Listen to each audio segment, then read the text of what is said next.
All right, the D time has come. Let's go to group number 1, please. Unmute yourself and tell us what you have. 10 minutes, please. Keep to that time. And then we take it from there. So group number 1, if you're not speaking, please mute yourself.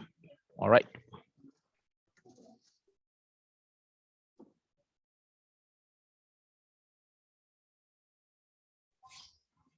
Trying to unmute myself. Hello, can you hear me? We hear you. We hear you. Okay. I don't know whether my slide is it up. Your slide is up. Oh, that's very good.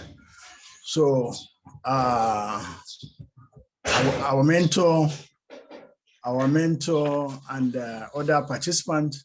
This Abdulhamid Abdullah representing Group 1, and this is a proposal that is very relevant in Africa today to get the grant so as we can undertake this proposal, because we are dealing with flowers today and monsters tomorrow. And this is talking about street children and their implication of leaving them unattended to. And the implication of that is that we are likely to have a lot of problems on our hands if we fail to attend to the street children. We begin by having an abstract, and the abstract is containing the major indices of an abstract, and that is one that is very important is that Africa is becoming a very big, one particular issue that is becoming a very big flashpoint in African cities today is the challenges of street children. And the motivation for these studies is that if we allow these street children to continue into the dangers they are posing to themselves and to the community, and then we are now going to have a lot of wastage of potentials of Africa, and they can also graduate to even being child soldiers. And because of that, this study then uses evaluative research design that seek to give voice to the children so that we can capture their life experiences using photo, voice methodology, and scan statistics. It is very important to understand that in our introduction, we stated that the number of street children is increasing daily, and then various measures have been taken to rehabilitate them. But unfortunately, these measures have been having some problems. Some intervention has not been really living up to expectation. And because of that, while the problem persists, the intervention also is being done, but unfortunately, the result is not being up to expectation. So there's no effective result.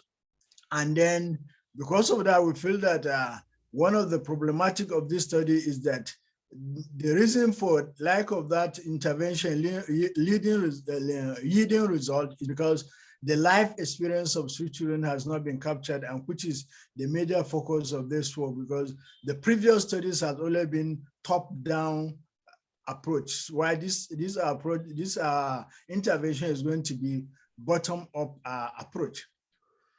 And it's also relevant to understand that based on what we have stated, then the aim of the study and objective and goals is to provide an evidence-based intervention wherein the street children have the avenue to voice their life experience to enable us to establish evidence-based needs for effective rehabilitation. And the specific goal is to gather evidence-based needs assessment of the street children in selected African cities, and to outline a strategy for the effective rehabilitation of the street children in selected African cities, as we shall come to see in our methodology. Furthermore, we had a background or literature or state-of-the-art review, and we concluded, or from the Eastern literature, we realized that globally there is over 100,250,000 street children. And out of this number, the street children are really categorized into two based on some UNICEF and other studies. We have children of the street, children on the street, and street family children. Now, this is the innovation also, as we shall see in the case of our studies. And then streetism exists because of a number of reasons, as we are come to see in the course of our discussion. Now, very importantly also, we said this study is innovative because we are for the first time using voice of the children to now understand from them. And this voice of the children, why we are using it is because the categorization of children into three gives us the ability to understand that if each category can voice out its demand and then provide its own perception of the solution it needs, then we can now have a better rehabilitation, because the other rehabilitation has failed because the street children were lumped into one group, and because of that, the rehabilitation has not yielded the expected result. Now, we did a review of previous intervention report, and that is why we reached the conclusion that there is need to assess the success, challenges, strategies of the strategies employed earlier on. In our methodology, we try to understand that to attain such a very big project, there must be a methodology approach and the implementation strategy. And because of that, this study is using an evaluative research design. And the evaluative research design is based on the fact that we cannot be able to now finally assess the shortcomings of other interventions and other methodology in the studies. And because of that, we are using mixed method study in order to conduct the challenges that the street children are facing in their daily lives. And then based on that, we are going to use qualitative aspect based on photo voice methodology, which is a very big innovation that will capture spatial scan statistics on locational maps presentation, which will give us specific the intervention that is needed in such specific areas. Is it under the bridge, or is it street corners, or is it motor parks and etc.? Really, when you are doing a project like this, you have to categorize the participant, and the participants for this study will be sampled through purposive sampling technique. And then our inclusive criteria is 10 to 18 years of street children. This is not in disregard to other indices that have been used. 2 minutes to go. 2 minutes to go. Go ahead. And then the implementation strategy, we have already stated we are going to use cameras.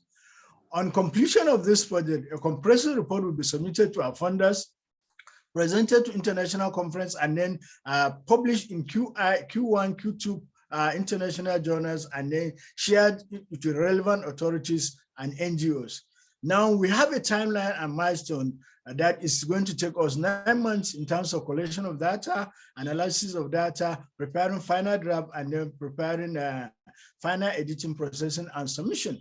And we have a budget. The budget is both direct expenditure and indirect expenditure. The budget is, the direct expenditure will take us to 3,100 US dollars. Then the researcher stipend will be 15,000. And then the participant stipends will be 2,250. And then the transcription data processing analysis will be 12,500. And then we have an overhead of 325, making the total of 22,275 US dollars. Now, this work is the outcome of a group work, and then these are the group members that participated fully in the group after a lot of disagreeing and agreeing, and then we now arrive at this work. And the members of the group are Idris Salu, Ifeanyi, Ednan, Abdulhamid, Okomo, Zainab, Jocelyn, Chinua, Vera, Onuwachi, Mustafa, and David. Thank you very much. And we hope that we have convinced you enough that we should be given this grant. Thank you. All right. Thanks very much, Hamidu. That's great. Just to say, please, Please, when you bring out your group members, don't read the names because we can see them there. Don't read the names here. That's taking your time too. But now we have group one has presented their work. No, nobody should be sharing yet. Don't share. We give time for questions and discussion on this. Please, if you have any question or any point to raise for group one, please just unmute yourself and ask. You can see that we can be very civil, that I didn't mute everybody automatically, and now we are used to even muting ourselves. That is great. Let's keep it that way until the end of the presentation. Then you can open your mic and shout to the loud of your voice if you need. All right, I have Ngozi. Ngozi, you can unmute and make your comments. Thank you, Group One, for the beautiful presentation. I'd like to know I'm very interested in knowing the categorization of the street children. Please, may you kindly share that slide again. Okay, permission from the Categorization. Yeah, please share this slide. Okay. Sorry, I'm trying to.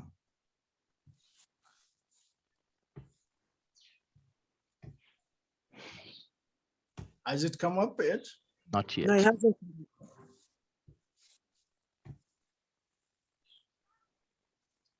It's coming up, right? Yeah. Yes, please. Okay.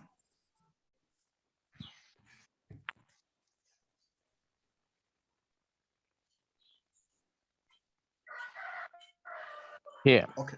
Yeah. Okay. Have you seen it? Yes, please. Thank you so much. This is an eye opener. Okay. So what you want to do with this, the grant now, is to it didn't really come across what you will use this grant if you're given. What you want to do with it.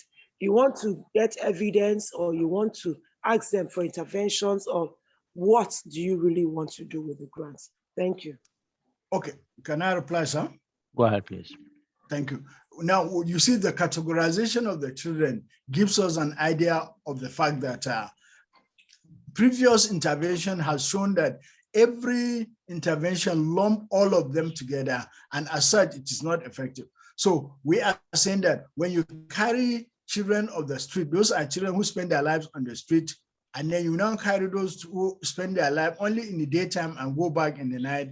And then we have another category that they and their family live on the street. So what we are saying is that when we get the grant, what we are going to do is that we are going to investigate these three different categories differently, and then understand what is it that what is it that can be done to rehabilitate them. For example, those that are children on the street, they only come in the daytime, get their day break, and then go back to their parents. So in those cases, this category of children, what intervention can we give them? Then those that are on the street with their family and children, they are living totally on the street, what kind of rehabilitation can we give them? So what we are saying is that our job is, what we are demanding for our funders is two bases. One, understanding the children in the street, and then giving an idea of the rehabilitation that these children can be done, so that a further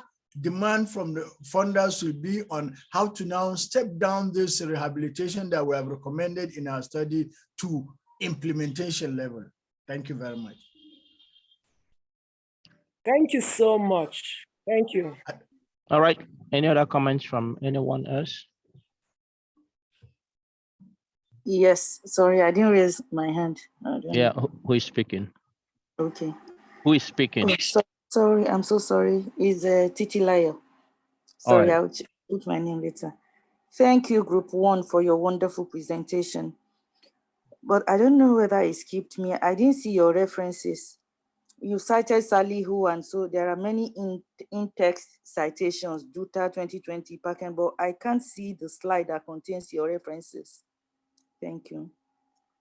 Can I respond to this? Yeah, you can respond. Okay, thank you. So we have the reference on the main document, just that because of the time, that's why we are not able to include it in the PowerPoint, but we have it in the main document. All right. I have Olalekon. Please unmute yourself and speak.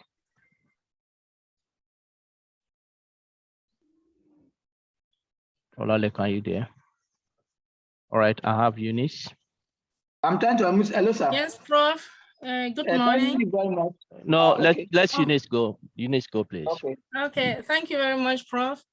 Thank you, Group 1, for this wonderful problem that you want to solve in the society.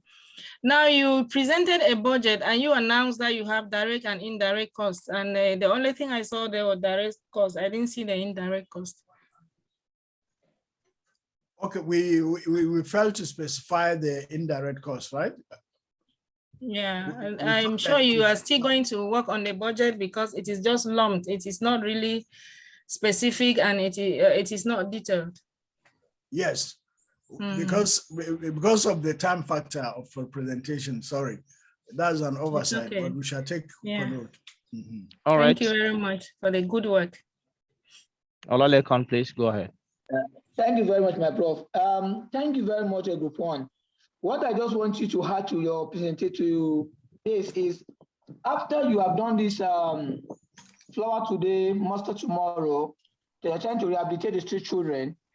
What is the direct impacts? Because what's the long-term impacts? Because we see the direct impact that the street children will be taken off the streets and they'll be rehabilitated. What's the long impact of this investment of the fund from the funder to the analysis of the public? That's what I want to know. Thank you. Okay. Let me come in. No, come in, Okay. no problem, come in. All right. Thank you, Mr. Olaleko. Firstly, you will understand that we in our topic, we have rehabilitation, and our goal, our objective is first to investigate. We also noticed that previous interventions have not really been fruitful because we still see this scenario everywhere in Africa. And then we're going to see those children, that's why we have the categorization there. We're going to see the children that needs rehabilitation, those that need to go back to school. And then we also have that included in our work here, the SDG goals. We have 1, 2, 4, and then 8 and 10. So you see, we're going to meet these goals. Those that need education, quality education. We're going to try to reduce inequality. These are just the impacts, some of the impacts we're going to have in our work, okay? Thank you very much. All right, thanks, sir. And finally, Ega, Dennis. Yes, sir. Good day, Prof. My fellow participants. I wanted to find out in the sampling technique, you mentioned both purposive and snowball. Which one? Or you are going to use both for sampling, for getting the participants to this study? Thank you. But otherwise, it's a very wonderful job, wonderful work. Thank you. Okay, any member of the group that can answer, or do I go ahead? I can come in. Okay, come in, please. Okay, thank you for the question. We'll start by purposive, whereby we identify the street children who then point to other children who be in the street. That's where the snowballing will come into place. So we utilize both, starting by purposive. Thank you. All right, thanks very much, everyone who has contributed. Just to make quick comments to group number 1.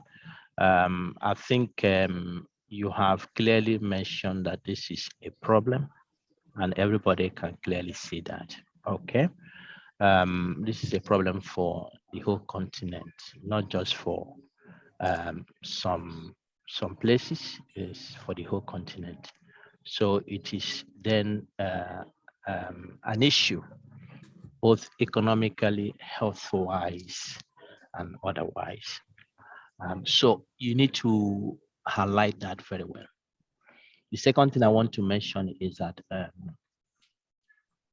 you said previous interventions have not been effective. It is good for you in your application and your main application to highlight what those interventions have been and in what aspect have they not been effective and what you are bringing to improve on those. The third thing I want to mention is that your abstract was very descriptive, okay? it will be easier now that you're still drafting this without any following any funder's instruction to make your abstract structured. So we can have things like background, methods or approach, expected result, conclusion, impact, things like that. But you need to ensure that your abstract contains those different aspects that make up your whole application. The other thing I would like you to take into account is, when you are talking about impact, it's not sufficient to say, oh, this will help reduce poverty in Africa. Yeah, anybody can say that. Even when you make MTN to reduce their telephone, somebody is still unmuted here. I thought we all agreed. Okay, it's Hamidu, yeah? All right. Sorry, I was thinking there will be need for me to respond. Yeah, perhaps. So you can unmute yourself when you need to respond.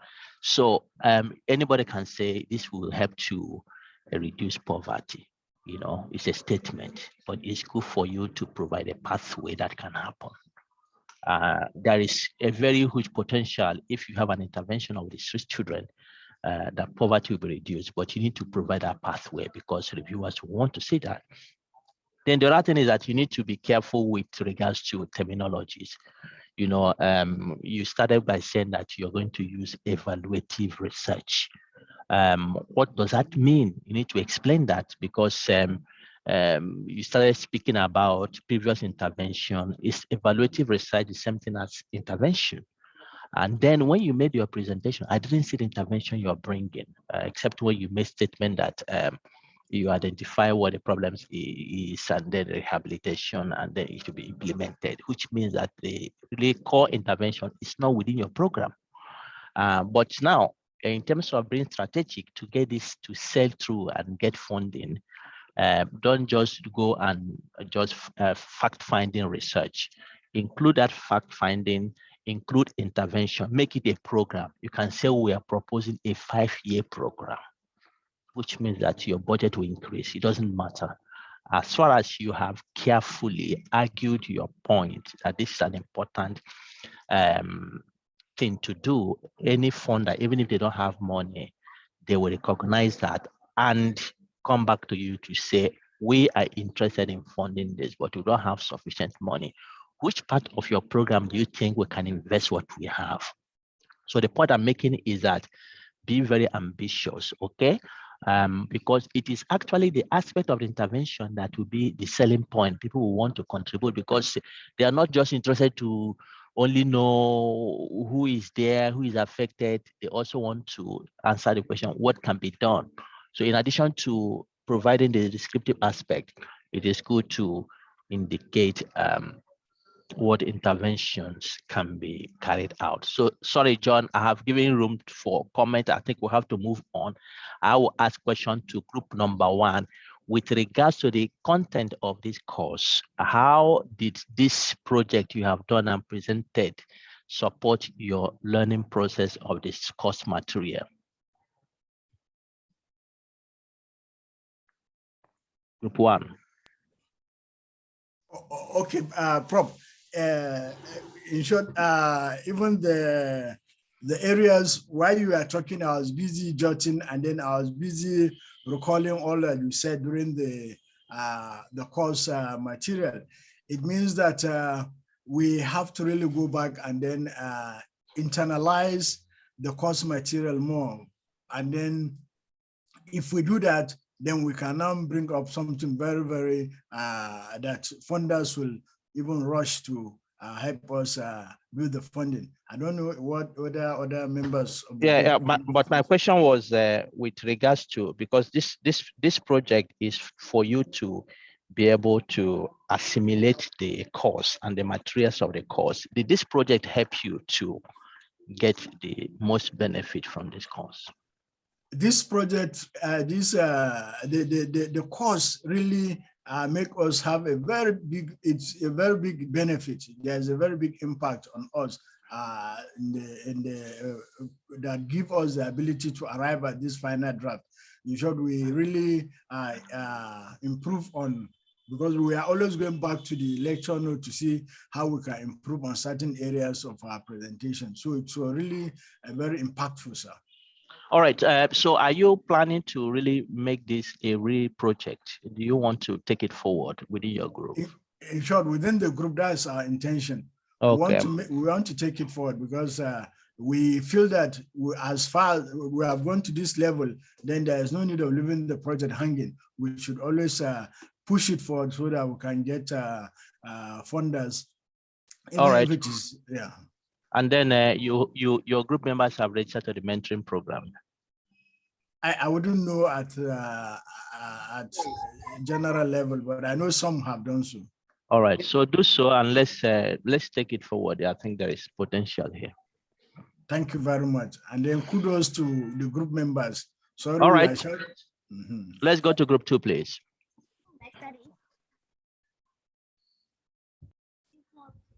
What happened, baby?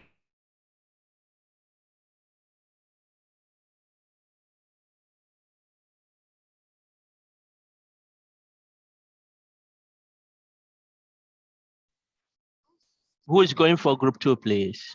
All right, Rola, you cannot mute yourself and go on.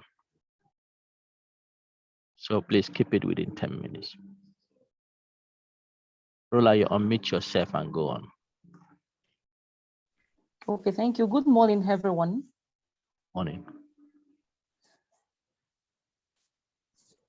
Mr. Robinson, kindly share this slide, please.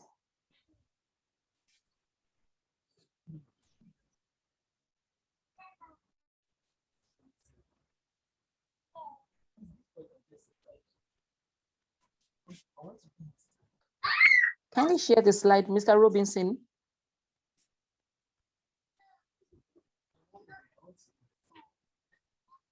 Thank you.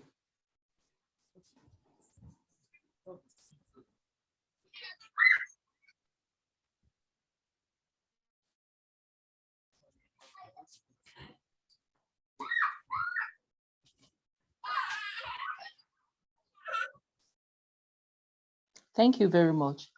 Good morning, everyone. I'm presenting on behalf of Group 2, and the title of our project is Trees for Health, Sequestration of Greenhouse Gases in KwaZulu-Natal Province, South Africa.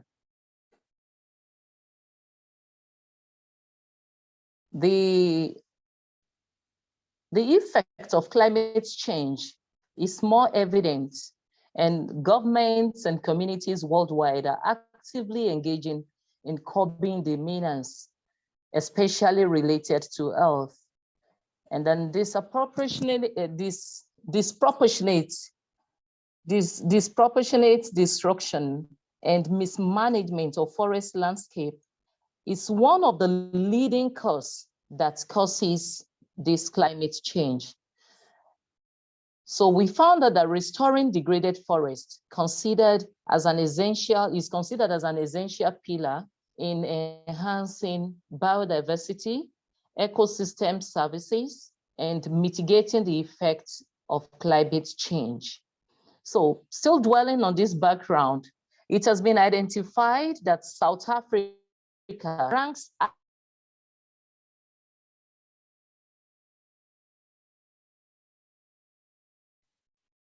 Rola, we don't hear you anymore.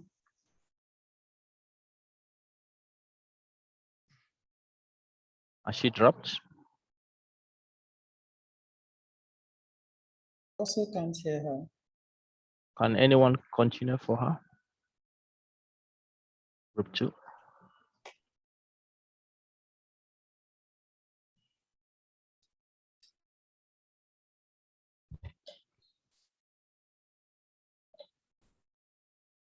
Can anyone continue for Rolayo in group 2? Okay, she's coming in.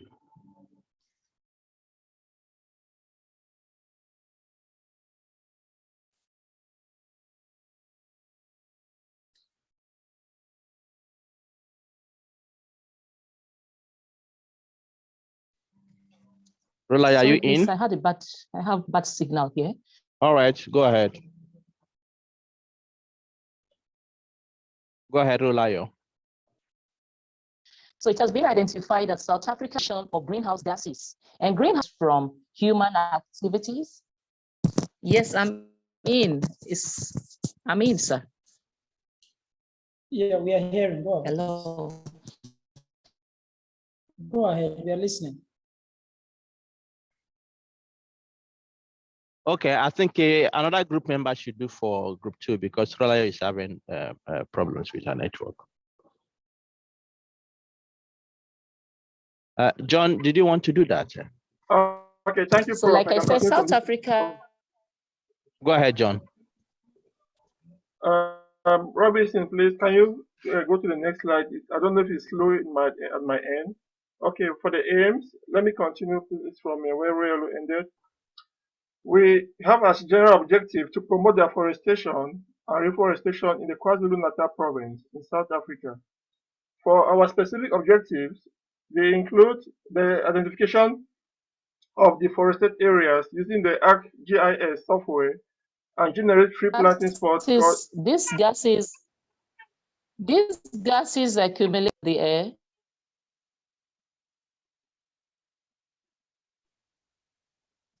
They result in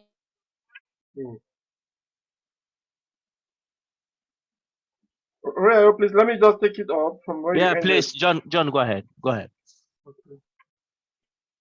I was at a level of specific objectives. One was to identify deforested areas using the ArcGIS software and generate tree planting spots, coordinates. Secondly, we intend to estimate the number of trees to be deployed for planting in the identified area. Next, to sensitize the community on effects of greenhouse gas emissions and benefits of tree planting. Also, we intend to advocate for stakeholder support for the execution and sustenance of the project. And lastly, we aim to assess the impact of the project on the prevalence of greenhouse gas emission-related health challenges reported at the 74 public hospitals in KwaZulu-Natal. Next slide, please. On the methodology, one, we know the study site, which is projected to, we intend to conduct this study in KwaZulu-Natal province with a population of about 11.6 million based on the 2021 estimate. We know the surface area of KwaZulu-Natal is about 94,000 square kilometers. It's a remote, okay, for the geographical data collection, we will be using a remote sensing with ArcGIS software, which is a software that has commonly been used. We identify the deforested areas, generate coordinates, identify different species of trees to be used.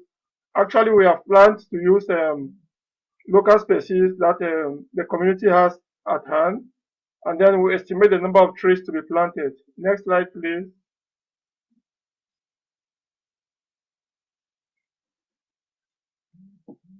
For our study design, we'll use the baseline data that will be extracted from the 74 public hospital records, and then we have to advocate for and sensitize the public, including stakeholders meetings and through focus group discussions. We intend to recruit volunteers who are aged between 18 to 65 years. We educate them and empower them on how to monitor the project. So it will be some sort of community-led project. So they should not feel that we are coming with external ideas.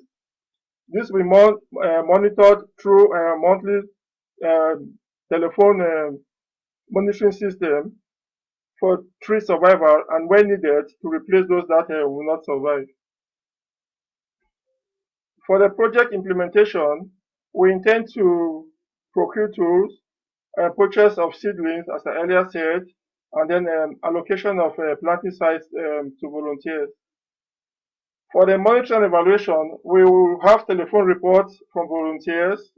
Then we conduct tree inventory and replacement with that trees.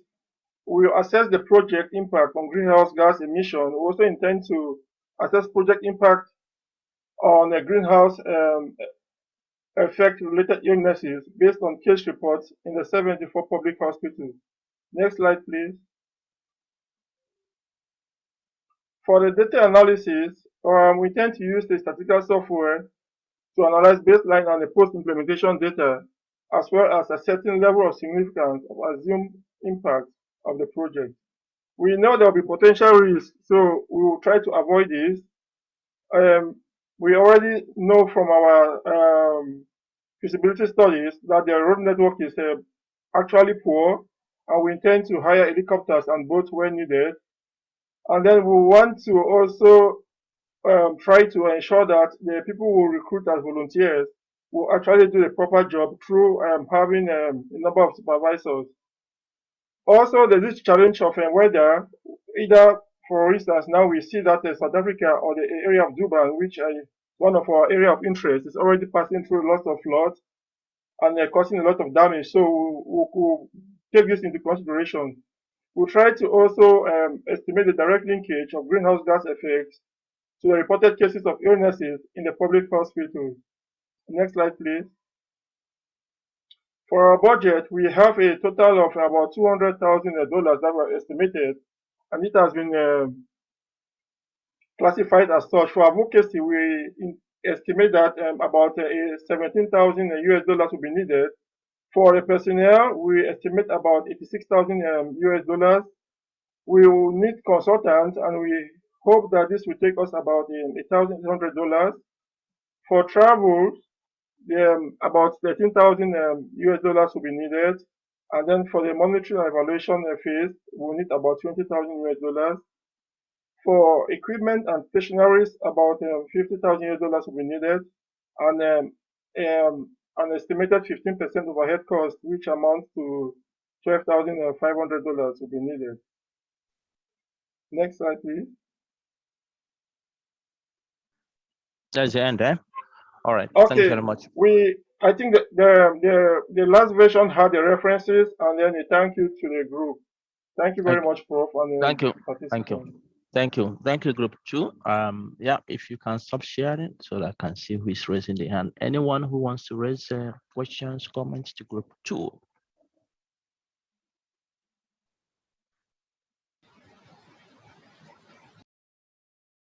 Anyone? Yes, please. Ega, please.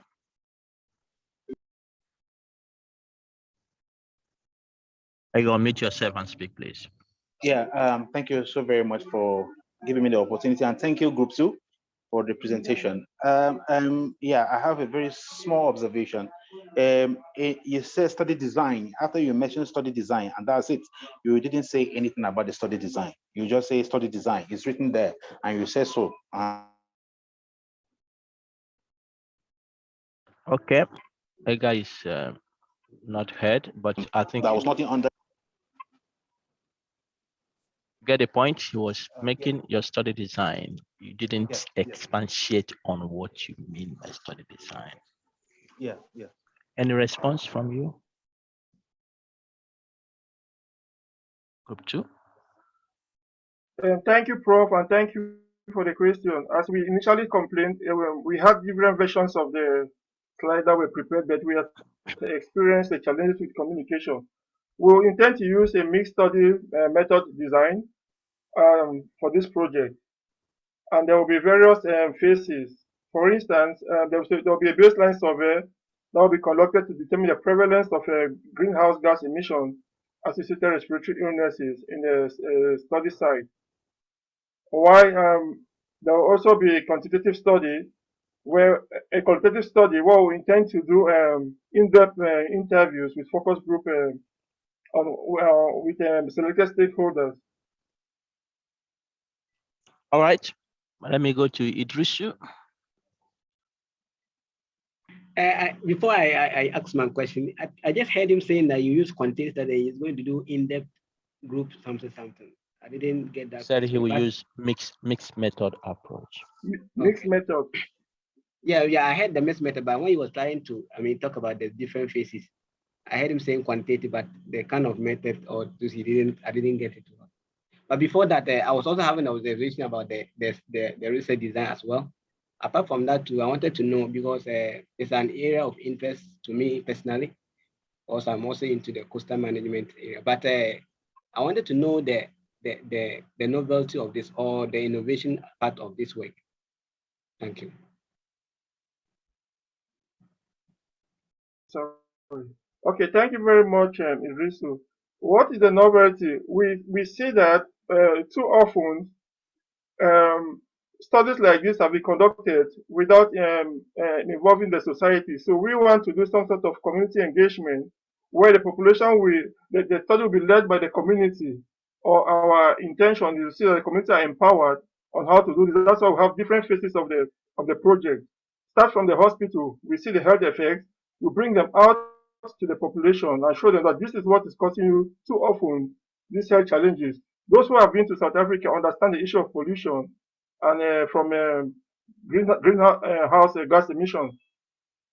So we want to show them why they are sick too often. That is the health side of it. And then I will empower them. This is what you can do, that each tree you plant will help you in several ways. And then they also have some sort of, how do they describe this? Crop planting activities within the trees. Like you can plant what they can use for subsistence, so that they don't tend to harvest or destroy the trees. So this is the novelty we want to bring. That's something that is led by the population, and it will help the population for their livelihood. I don't know if that answers your question. All right, Bira, Okay. Judith.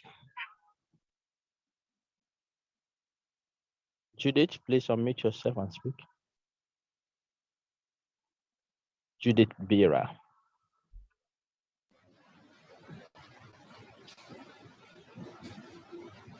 Yes, thank you, Prof. Hope you can hear me. I have a challenge with the network. Yeah, we hear you. Yes, I'm getting it, please.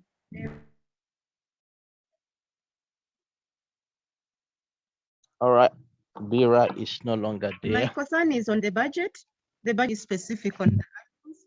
And also what is lacking is the timeline. Are you going to effect this project in intervals, in phases, or just a one-time project? Also, this needs to come out.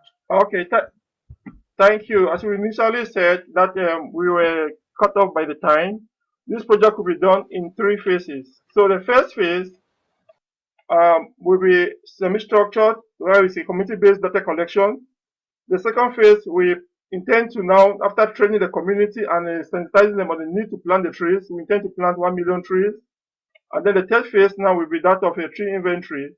Then the fourth, within this third phase, now we also do a post-evaluation to see what has happened after this. We would intend to measure the greenhouse gas emission before the study, and then we'll measure that after a couple of years. So we intend to do the first phase. Actually, it's a 10-year project.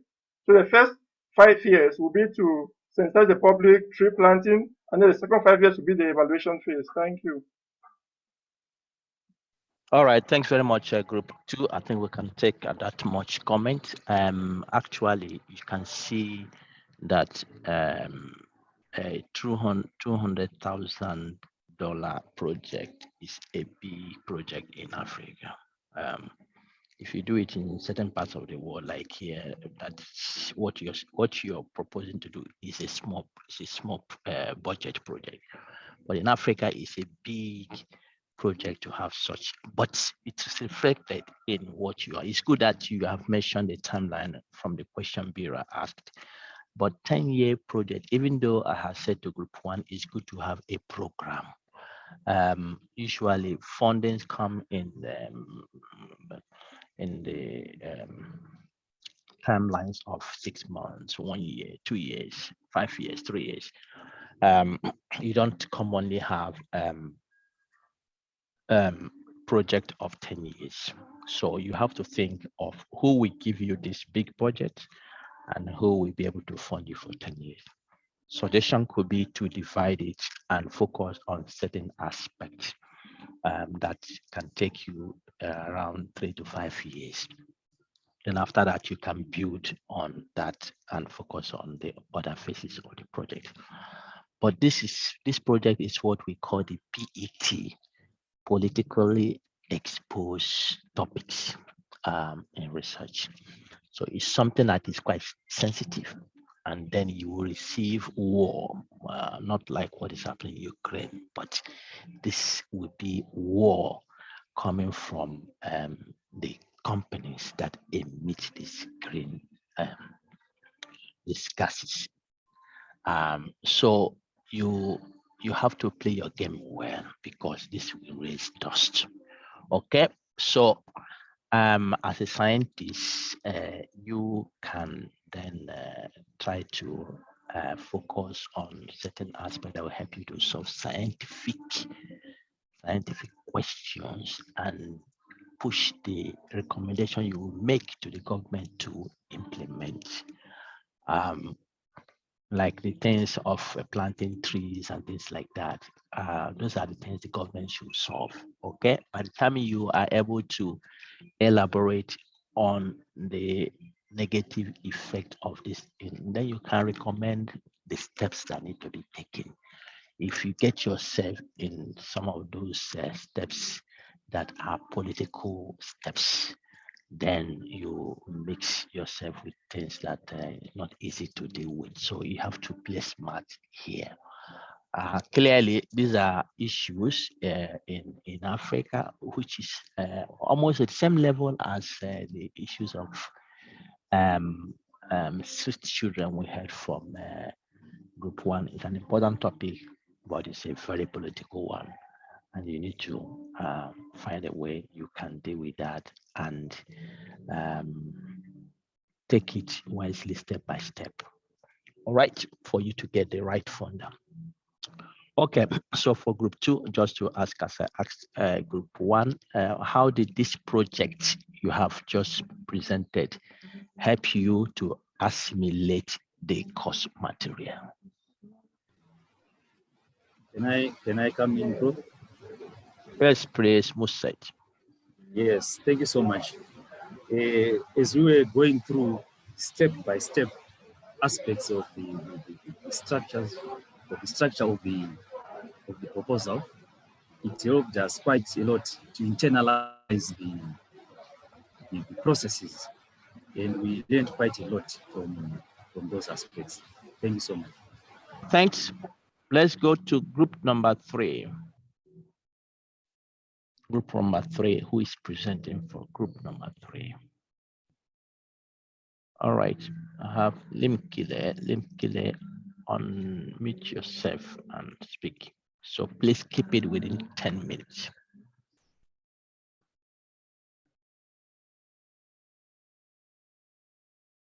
Limkile, unmute yourself, yeah. Good morning, colleagues. Good morning, Prof. and your team. We are very grateful for this course.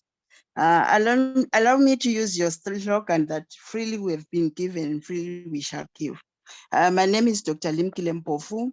I'm speaking to you from rural Zimbabwe right now. I'm representing a winning team, Group 3. For our project area, we have chosen Mozambique because of its vulnerability to tropical cyclones and storm surge flooding. The communities and key resources are at risk in Mozambique. But today we are looking at Sofala province. In this province, most of the farmers have a low level of literacy and practice subsistence production with inadequate capital storage and processing facilities. Our groups seek to establish a cooperative model to enhance farmers' capacity. Our collective action is that our expertise will help and subsidize for farm inputs, transportation, marketing, pricing, access to information via community and internet platforms. According to the literature, the province has one of the highest post-harvest loss of up to 46.8% in grain, including maize. Let us remember that agriculture is the mainstay of Mozambique's economy, contributing more than a quarter of the gross domestic product. Chronic food insecurity, which is exacerbated by climate change, insecurity, and natural disasters, as I have mentioned just now, that is the floods, the drought and cyclones, is expected to result in a poor to failed harvest in southern Malika and Sofala. So as a group, we have identified a gap.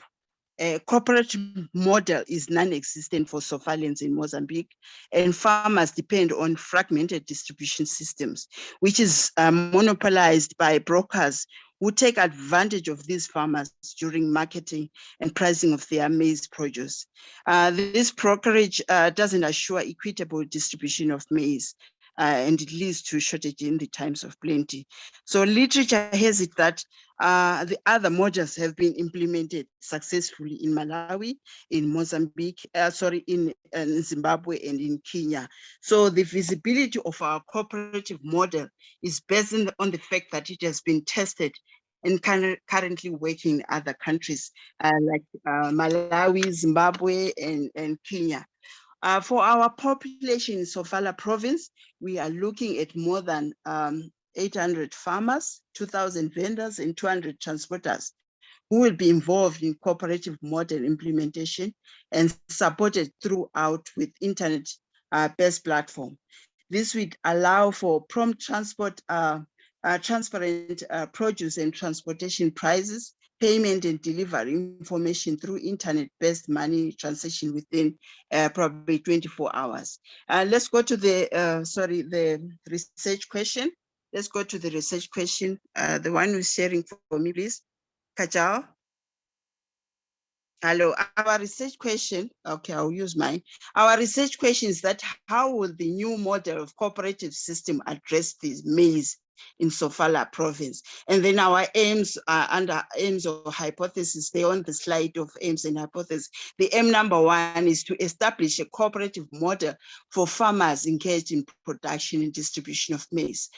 This will be involved to use different platforms like dashboard, internet, and community meetings to connect farmers and buyers with information on availability of maize, prices, and affordable, appropriate transportation options, assuring availability of maize at affordable prices.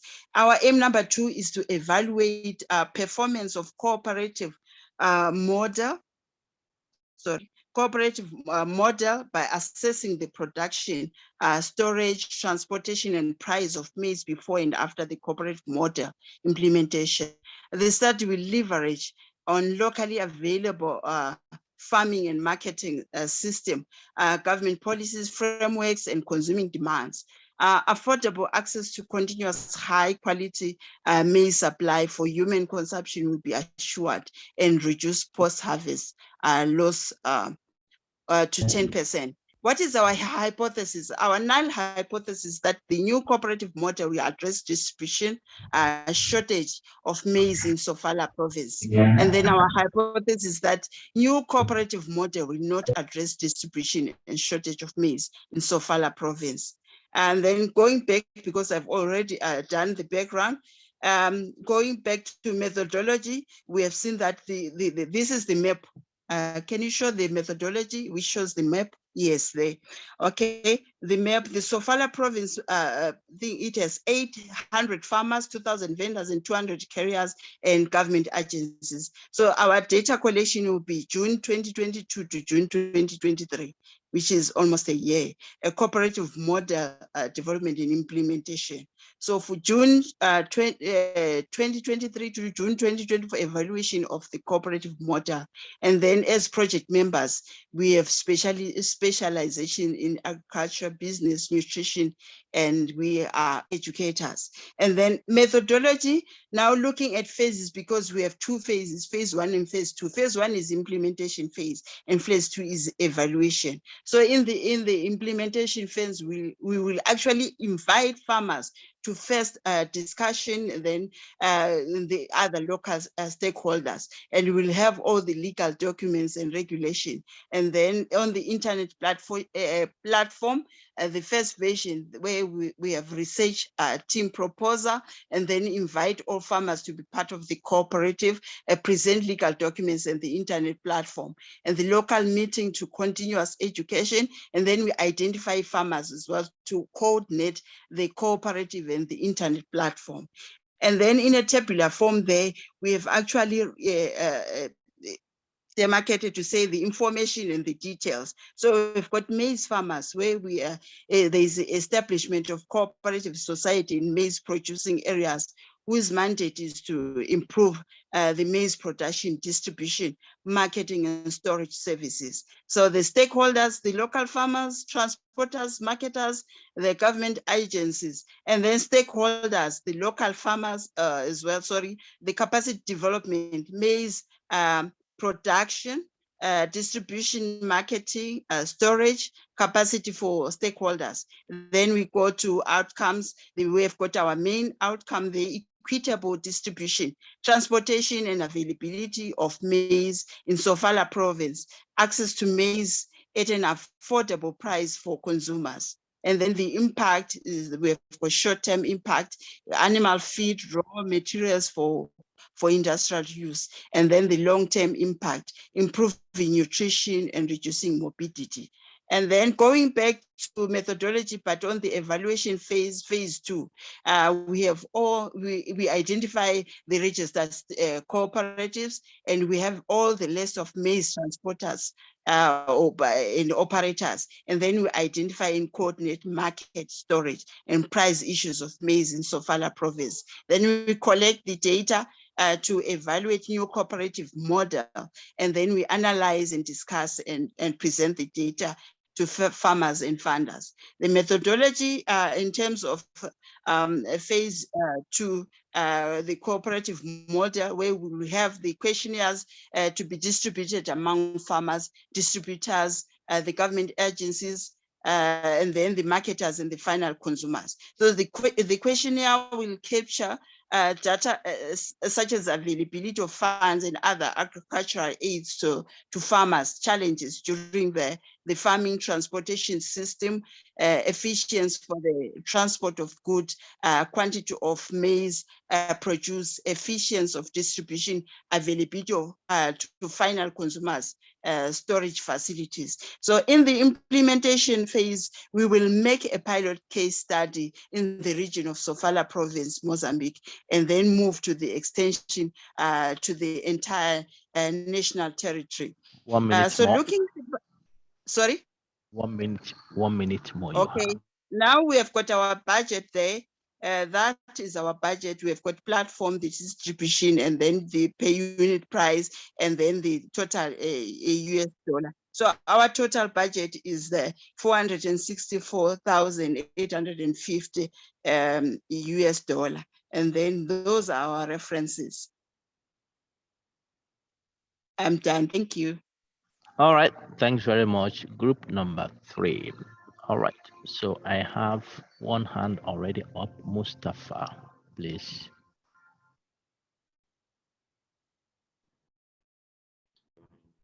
Hello, okay, thank you very much for the presentation.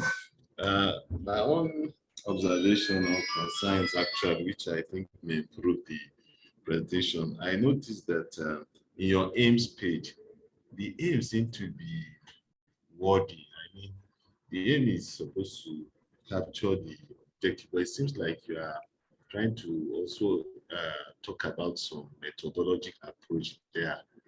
I think it's better to make the aim precise and straight to the point. Then secondly, in your hypothesis also, I noticed as if you interchanged it. What you call your null hypothesis seems to be more like the alternative, while the alternative is the norm. And then again, I was looking to see, considering that you mentioned that this is like an interventional or implementation, whether there will be a place where you get a baseline so as to see whether your intervention will actually have a kind of effect on what you stand to achieve at the end of the day. But I didn't hear that mentioned. These are just a few of my suggestions. Thank you. Okay, thanks very much. Group 3, please take note of those questions. Those comments. I think they are important comments you have to consider in your development of your topic. Thank All you, right, Prof. Idrisu. Yes, I also have a similar observation about the hypothesis, but I think my brother has already mentioned that. And yeah, so that is basically I wanted to know. It seems I was confused about the hypothesis. Okay. Thank you. All right, please. Group 3, take note of your hypothesis, what you want to address there. So I have Titilayo. Thank you, Group 3. I noticed that in your methodology, you did not talk about your research design, though you talk about using questionnaires. And when you said questionnaires, I was wondering whether you're going to be distributing the same questionnaire. Okay, are they different questionnaires for farmers, distributors, and others? So I'm still worried that I don't know your research design, because I know that questionnaire is just an instrument. So is there any clarification on that?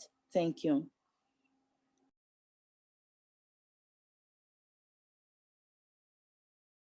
All right, please, do you want to respond to that, Group 3? Or you have taken note? In the second phase of our project, we will evaluate the cooperative system, and we will do a qualitative and quantitative study. So we will send a different questionnaire for farmers and customers and buyers, and then we'll analyze the data. Okay. Can I still say something? Yeah, please. If it's one questionnaire, it's still just questionnaire. If it's the same questionnaire, the farmers, the distributors will answer, it's still just questionnaire. I'm not sure it qualifies as questionnaires, but if you're going to be having a different questionnaire for farmers, another one for distributors, then you can say questionnaires. Thank you. All right. Thanks very much, Group 3, and those who have made comments. I must say that this project is very important project, and align with the societal issues project in groups 1 and 2 have proposed. And so this issue is I think an important one. But like I said to Group 2, Group 3, you have to really think through what you can do as research and what the government needs to do, or the political system, because the budget you have proposed is quite a big one for the African context, and you know that it's not so easy to have really many funders who can support such a project. But in terms of the impact this project is going to make, I think it's going to make a good impact. So please think about that. And one thing I noticed also is that your proposal has developed quite well. And so you found it difficult to choose what to include in the presentation. I think that was the case. But it's good. It's good that you have developed it. Hopefully, if you bring it to the mentoring program, we can see how we can support you to condense some parts and then make them clear. All right. For Group 3, how did this project also help you in really analyzing the course material? Lucian, you want to say something? Yeah, I just to complement that in this project, we would like to focus on continuous education, especially. We would like to organize the society, the farmers to distribute the maize, and then educate them to do a continuous job to how to management the maize production distribution. And this is a very important course. In this course, we learn a lot about the organization of the grant, and especially the organization and what to do to describe in each section of the grant project. And it was very nice, very good. Yeah, I didn't say, listen, I didn't say I didn't say you should evaluate the cost. That will come out. My question is, this project you have presented, did it help you to understand the course material? Yes, because we could do an exercise and do a grant and like training to do a grant. So we could do an exercise in it. All the things that you teach, we could do. And then we start to think about another questions. It was very important. All right, thanks very much. Let's go to group number 4. Christelle, you're presenting. Yes, Professor. Please go on and keep it to 10 minutes. Okay, thank you. Good morning, everyone. Our proposal is about the strengthening rural women's livelihood for a sustainable economic development in Tanzania. It is our outline. Women in rural-based grassroots groups seem to be left behind in terms of their involvement in the agricultural sector. More than 52% of Tanzanian farming women are involved in agricultural sector, but not in modernized system. Thus, empowering women through innovative projects will provide an opportunity to transform the Tanzanian agricultural sector. Our aim and objective is to address the challenges of Tanzania women in the agricultural sector, such as access to market, credit, and technology, promote 200 rural women's empowerment in Tanzania by financing their income-generating activities by the end of 2022. Women carry the major responsibility for both subsistence agriculture, especially food crop production and domestic work. Empowering women in this sector will ensure sustainable food production, since they are mainly charged with the responsibility of caring for the family. Outcome of project. The production and competitiveness of crop production is improved, supported by products. Production of improved high-yielding crops that are adaptable to climatic change. Ensure sustainability through preservation, packaging, and marketing of the product. Provide permanent jobs for the targeted group in Tanzania in the areas of agribusiness, which will contribute to their socio-economic development. Ubuntu Foundation has been identified worldwide as one of the organizations that seek the welfare of the vulnerable in the society. Value addition products will be created from already identified agricultural products. Approximately 98% of rural women classified as economically active are engaged in agriculture. Women comprise 52%, while men are 48%. Majority of these women are farmers. Our methods and approach to achieve those aims. Secondary data will be the main source used to obtain sufficient and realistic information. This method includes review of relevant literature, including journals, papers, studies, and various documentation. Our hypothesis is, since many rural women are involved in farming, this intervention will lead to sustainability and development in Tanzania. Tanzania is made up of 6 geological regions, and the sampling frame for this study consists of rural women farmers from each of these regions to assess the impact of agricultural credit on their productivity. Justification.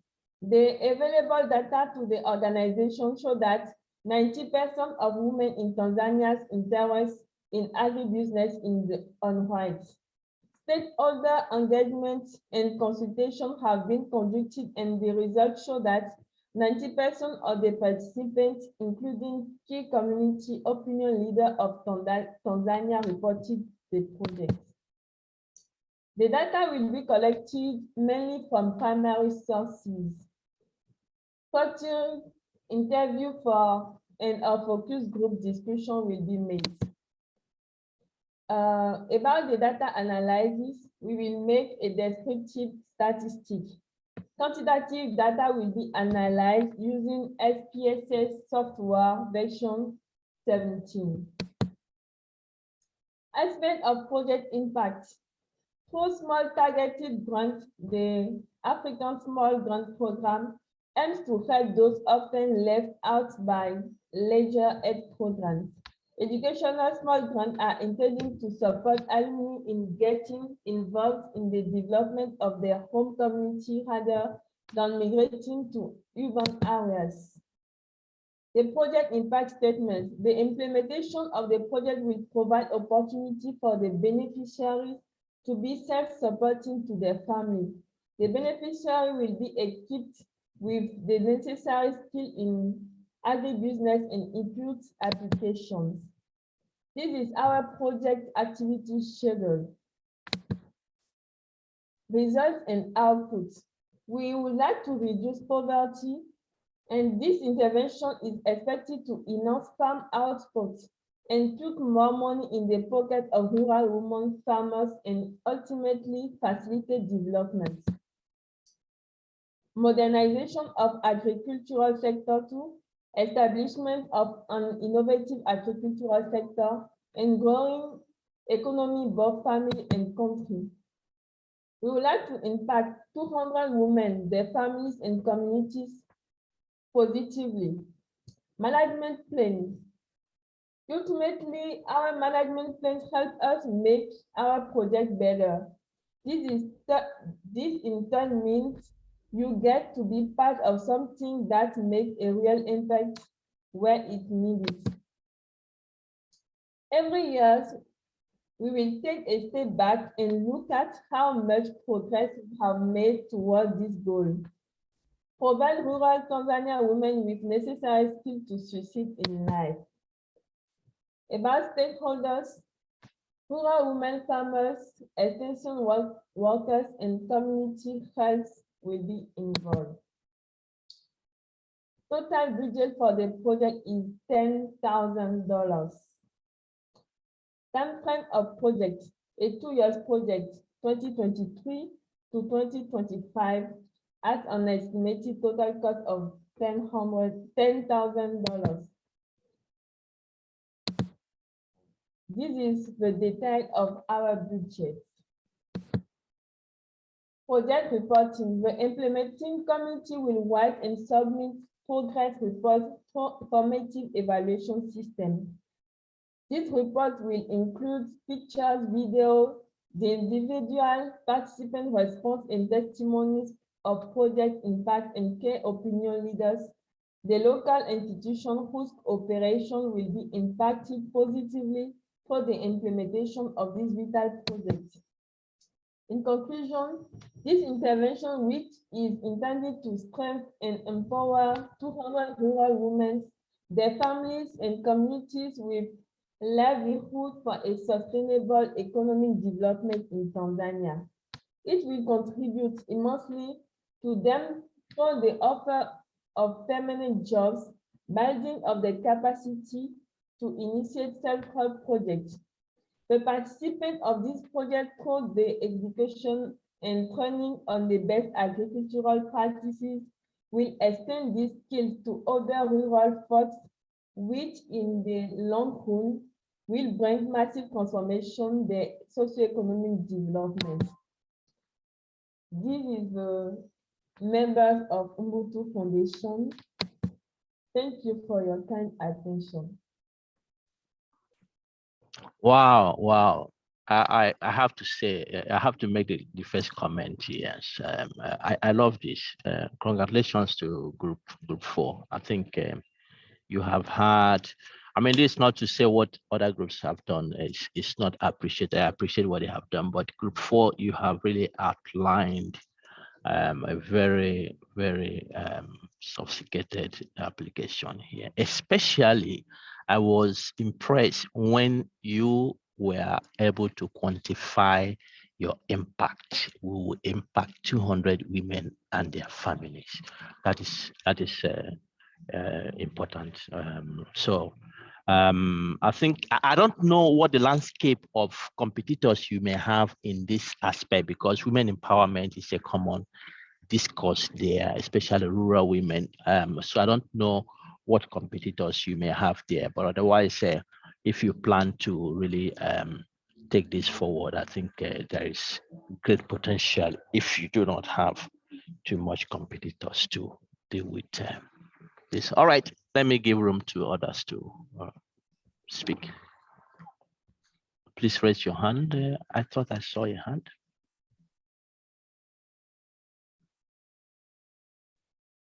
All right, I have Idrisu.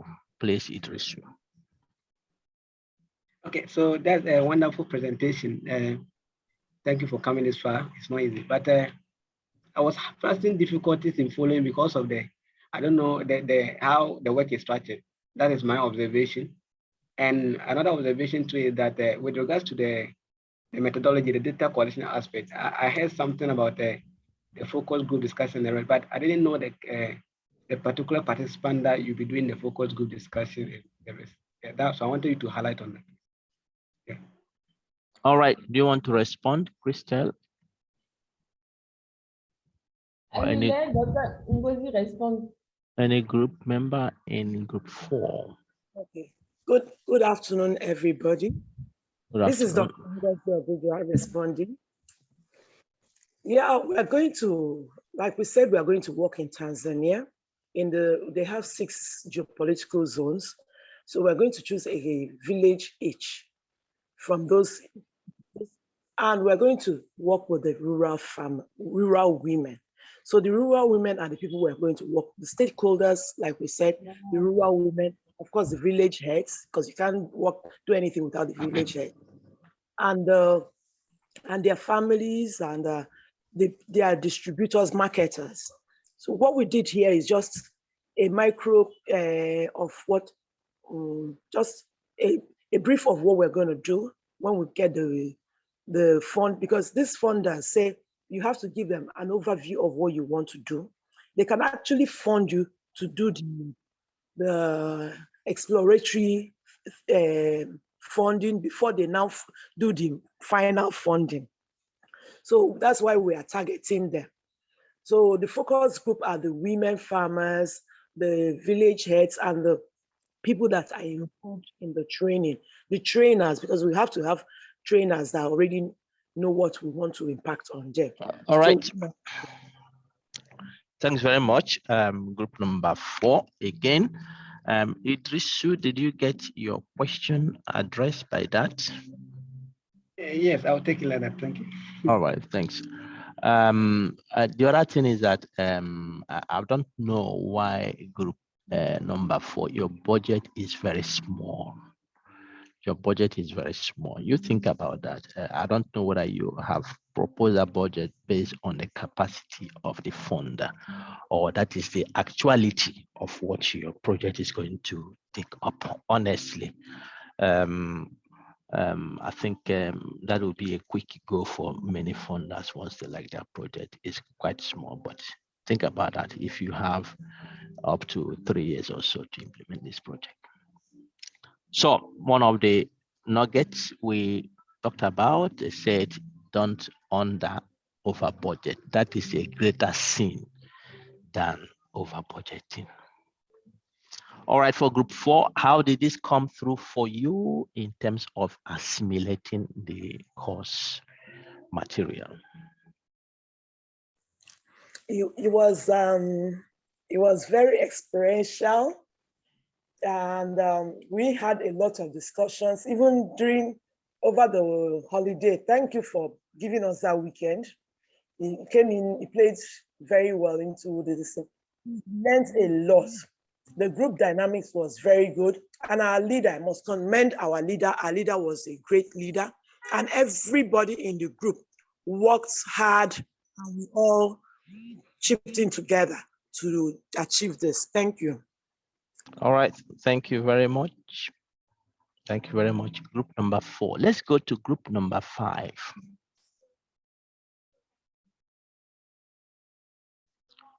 Group number 5, who is presenting?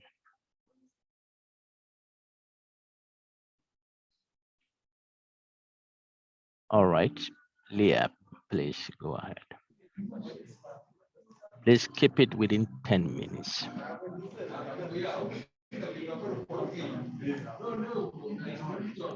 Leah, you have so much background noise, please.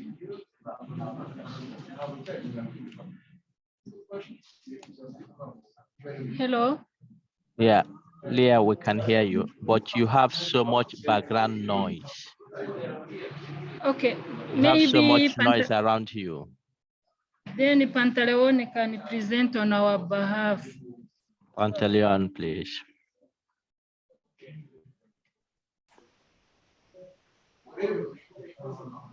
Hello, good afternoon, team. Pantaleon, mute yourself and speak.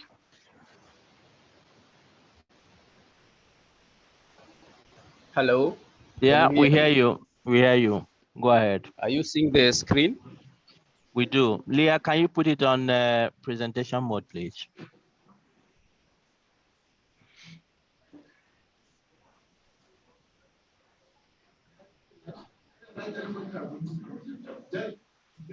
Are you seeing it now? Yeah. Go ahead. Go ahead. So, good afternoon, team. This presentation is based on a case study in northern Nigeria, and our title of the project is Idle Mind is the Devil's Workshop, Combating Youth Unemployment Through Entrepreneurial and Agripreneurial Skills to Reduce Insecurity in northern Nigeria. We are 7 in this team, and this project intends to establish strategies to equip youths in the northern part of Nigeria, which is faced by insecurity, by developing entrepreneurial skills, realize their potential, and come up with viable SMEs, small and medium enterprises, among those youths. So we seek to collaborate with various stakeholders like government agencies, private enterprises, so as to connect the local youths, the global markets, and enhance their regulatory conditions for their SMEs to thrive. We will collaborate also with these rehabilitation centers by setting them up to ensure that youth who had previously been recruited by violent extremist groups are given care and counseling, and then admitted to the social entrepreneurial training skills. Sorry, Pantaleon, are you seeing the presentation? Yes, I'm seeing it. Are you seeing it? Are you the one controlling it? Yes. Okay, because sometimes what you're saying is not in the same slide. So go ahead. Go ahead. Are you on the background now? Background, yeah. Yes, that is what I'm presenting. All right. So our project is based on the fact that northern Nigeria has several issues regarding youth unemployment. And there are some ethno-religious conflicts, the weak security, judicial system inequalities, and the injustices as well. And youth unemployment, therefore, remains one of the challenges, with unemployment rates currently standing at 35%. And it consistently keeps on increasing among these youth, especially of the age 15 to 34 years old. And this is based on some references from the Federal Ministry of Youth and Sports Development. I think it's a ministry in Nigeria. So what are the gaps? The current gaps, youth unemployment in Nigeria constitutes a security challenge. and can endanger, therefore, socio-economic development. Despite Nigeria's transformative development being highly dependent on youth empowerment through entrepreneurship, the prevalence of corruption, inadequate and inefficient infrastructural facilities, and maladministration continue to affect the transformation question. Poverty levels demonstrate one of the supreme challenges in Nigeria as well. Several work, including that of Ajekwe and Ibiamke, illustrate that most Nigerians youth do not consider engagement in farming and other entrepreneurial training as rewarding activities, believing that a career in agriculture and entrepreneurial skills would condemn them to a backward and dirty lifestyle. Such perceptions are detrimental to the agripreneurial and entrepreneurial skills in Nigeria. So our project has 4 aims. The first aim is to promote and establish 20 social entrepreneurial training centers in 5 provinces to develop the skills of 500 young people who face uncertain employment prospects and the mentor local startups and entrepreneurs in Nigeria. The second aim is to collaborate with the 4 stakeholders, and these are 10 business and private sector institutions, 2 chambers of commerce, 3 academic institutions, and 5 government agencies to connect local youth entrepreneurs to global markets and enhance regulatory conditions for SMEs to thrive. The third aim for our project is to collaborate with 5 provincial development committees so as to establish 10 youth moral rehabilitation centers to reorient 25% of youth on social cultural relevant entrepreneurial skills. And based on those, the fourth aim is to identify, inspire, and empower 25% of youth entrepreneurs to recognize opportunities, explore innovative approaches, mobilize resources, manage risks, and build viable socio-cultural enterprise based on the first, second, and third aims above, and promote excellent participants to be trained as TOTs.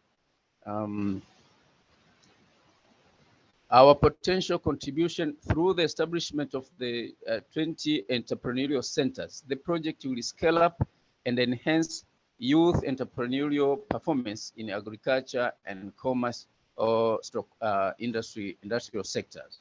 The project will use the recent development of innovations, which has changed dramatically due to the advancement of digital technology, to enable youth to start small socio-cultural enterprises, starting with simple, straightforward projects which are capable of producing cash rewarding in the short term, and look out for several governments and non-government opportunities that encourage entrepreneurship. This project is significant as it will serve to help alleviate unemployment that builds youth restiveness and insecurity.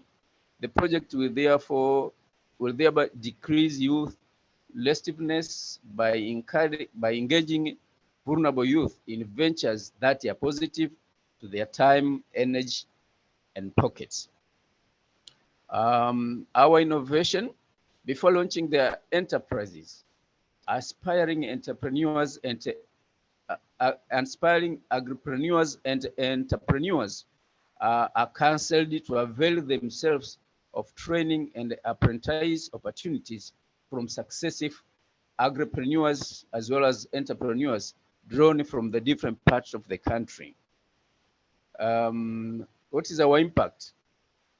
Through entrepreneurial skills development, entrepreneurial skills developed through the technical vocational education and the training, TVT, will stimulate the economic fortunes in northern Nigeria, demonstrated in a measurable reduction of youth unemployment and a reduction of insecurity. The project will result in providing employment to 500 youth who will have gained different skills ranging from agropreneurship to cosmetology, some of whom will become TOTs, training of trainers, to impact gained knowledge to the rest of the youth, hence reducing insecurity in Nigeria at large. We have a budget which it is outlined here, and I think allow me not to go piece by piece, but it is a 2 years project, at least 18 months projected to accomplish this project. And here we are showing you the timeline from conceptualization phase to the final project, final reporting. Thank you for listening, and thank you for your attention. That's the end of our presentation. All right, thanks very much. Group number 5. Okay, I have Idrisu, please. Yeah, so thank you for that presentation. My observations about the in-text references. I'm not sure of the references that they use, but I was confused. So maybe if you can, respond to that.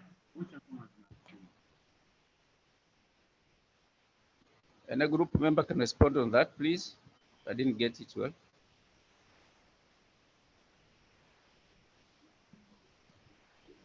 Idris, do you want to clarify, please?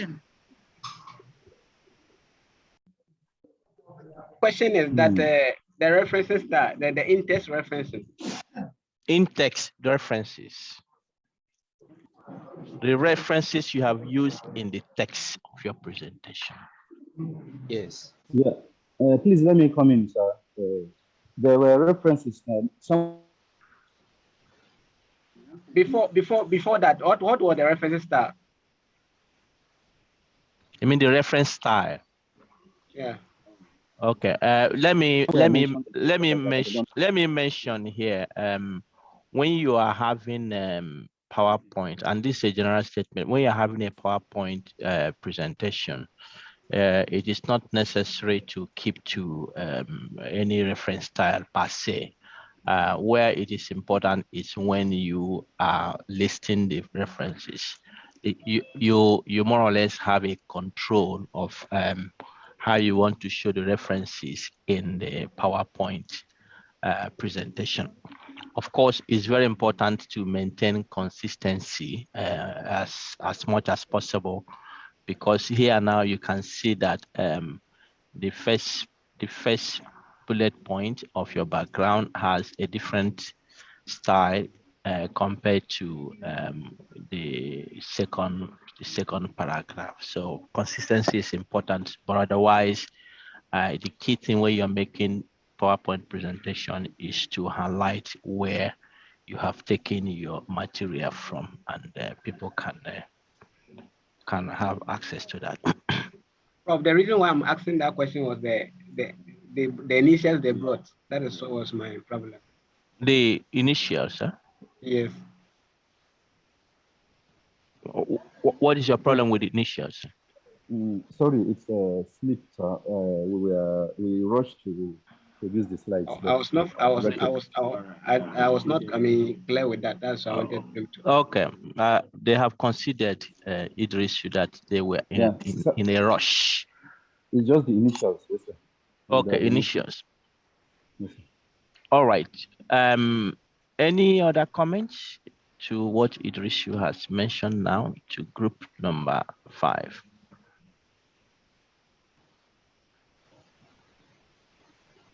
Idris, do you have another comment? Sorry, let me take my hand off. All right. Okay. The other thing I would like to say is that this is also a very important program, especially when you look at the northern part of Nigeria. It's a huge challenge what is happening there.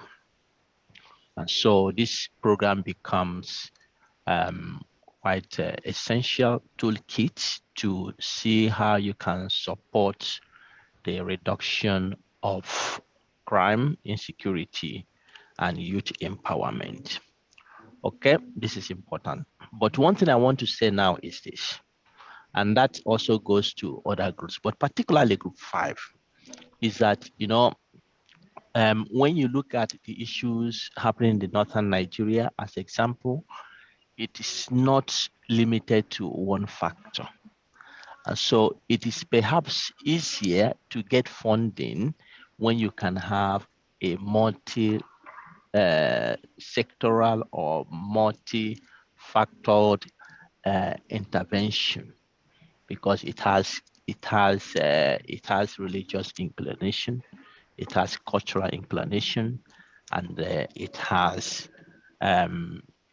the issue of poverty, as you have indicated here. So perhaps if you can design multi-layer intervention, that will be quite more appealing, because in northern Nigeria, it's not only poverty that is the issue. There are people who have the cash, and culturally there's some deficiency, religiously there's some deficiency, and that goes across different contexts in Africa as well. Okay, if you go to Eastern Nigeria, there is also insecurity that is growing there, and this is not just issue of poverty as well. So a multi-factor program, I think, provides more impact, I would say. So that is one of the things you can think of. And when you are dealing with funders, they also look at things from that perspective. Where can we have the best value for money? And so then the final thing I want to say to group 5 is that when you put your budget there, I didn't know whether it was in Nigerian Naira or it was in dollars you are putting your budget. So please be careful that you specify your budget with the right currency, so that people can know that. All right, let's take 5 minutes stretch. Let's take 5 minutes stretch, and we come back to continue with group number 6.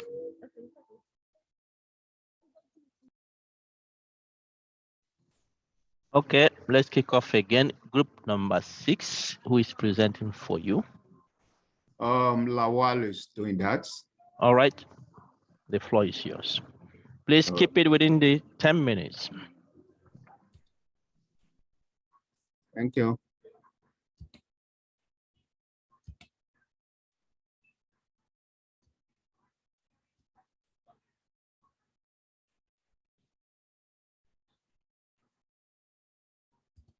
I'm trying to share it now. Can you see it?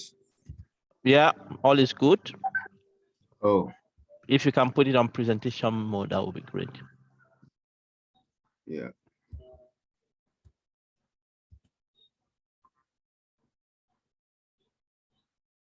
Is it there? Yeah.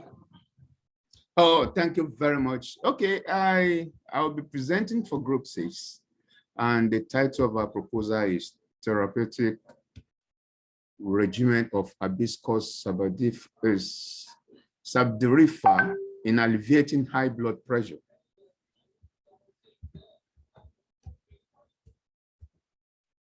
We have our outline. This is our outline. Then we come back to, I'm sorry, this is just, my hand just press it. Okay, this is the title, this is the outline. So I want to start with the background. Hypertension, as we all know, is a serious medical condition, and it's increasing, and it has to do with the risk of hearts, the brain, the kidney diseases, and so on and so forth. Now, the global burden of hypertension is on the increase. Approximately 1.2 billion adults of the age range of 30 to 79 have hypertension worldwide, as being published by WHO 2021. A significant proportion of population in developing countries rely on traditional medicine alone, or in the combination of Western drugs to treat hypertension or manage them, and other chronic ailments. Hibiscus subdurifer, commonly known as red rosy or roselle, is a member of Malvaceae family. It's very rich in phytochemicals, organic acids, minerals, and vitamins. The tea of it is mostly used in sub-Saharan Africa for treatment of hypertension, and which is one of the major factors in cardiovascular disease.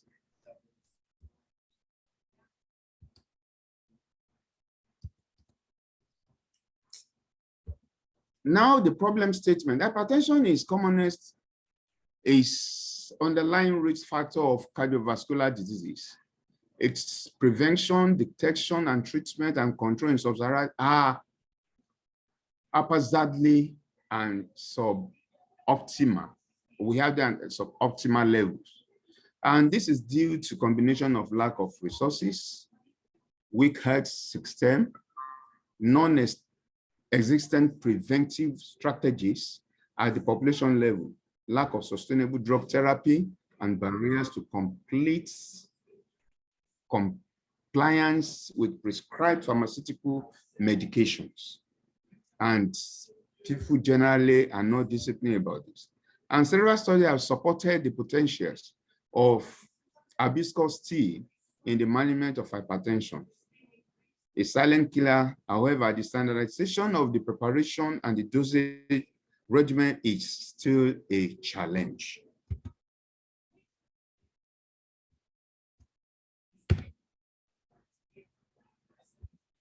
Justification.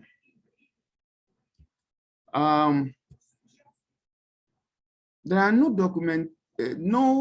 documentation as regards the effective collaboration between the traditional or herbal medicine and the Western practitioner due to the perception that herbal medicine have no significant scientific basis.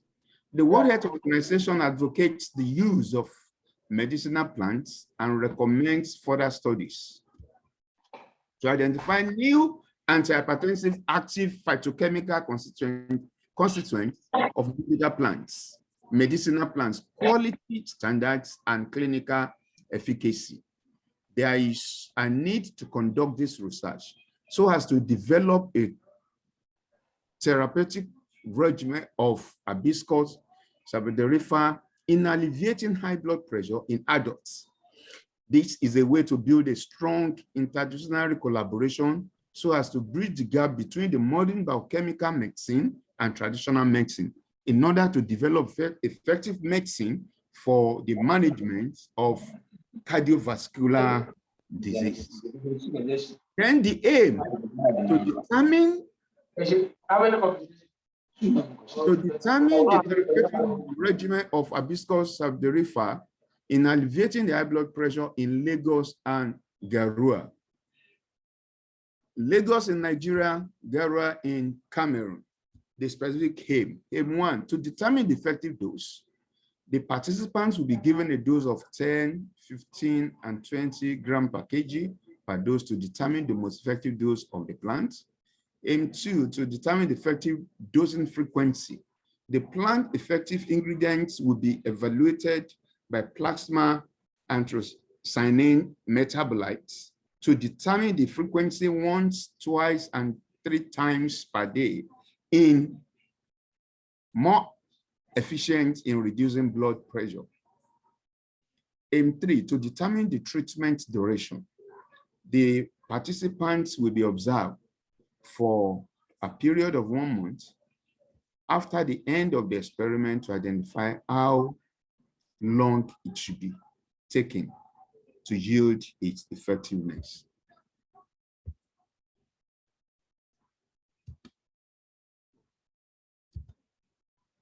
Impacts. Nature indeed inspires all new small chemical entities introduced as medicine during the decades.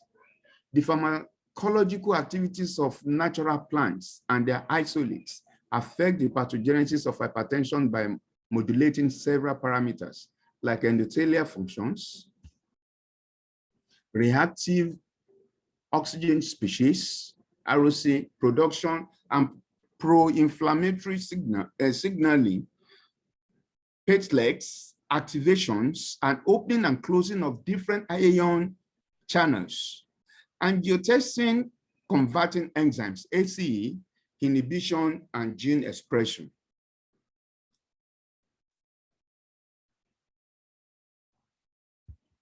The herbal remedies will be of more attention in coming times as they possess a broad spectrum of achievement and for the affordability and availability after needful clinical and experimental studies. Methodology. This study site, the study will take place at Ghana in Cameroon and Lagos City in Nigeria, where the shrubs is commonly grown. Plant preparation. Hibiscus saberifer African cultivars will be grown 3 to 4 months into control condition without pesticides. The calyx will be harvested rigorously, dried, grinded, and stored at 70% degrees centigrade, minus 70 degrees centigrade. An evaluation of the active compounds will be undertaken before administration to the subjects. Anthocyanin are reported to be the prominent compound in Hibiscus saberifer calyx.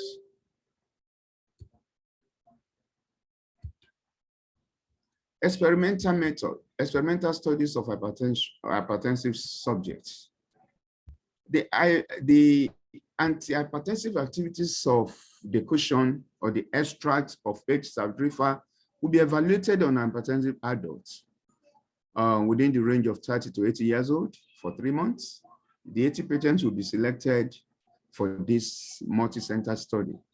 40 patients will be selected in Cameroon, in Garua, and 40 in Lagos City, Nigeria.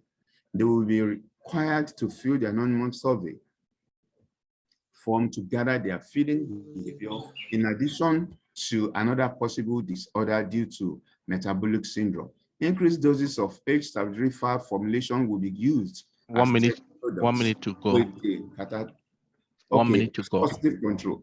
The subjects, the blood sample of the subject and the blood pressure will be initially taken prior to start of experiment, and blood samples will be collected and be used for further analysis. Then we have the statistical data we are going to adopt, the Turkey and Bothferum method. And this is our budgets. We have the budget for indirect costs, we have the budget for direct costs, and the total budget is $45,688.5 US dollars. Then we have the timeline, just 1 year, 12 months. Then the ethical approval, this will be sorted from the National Health Research Ethical Committee, and all necessary documents will be done. And we have the list of members, and this is the reference list. Thank you for listening. Thank you, please. All right, thanks a lot. Group number 6, comments from other members, other participants, please.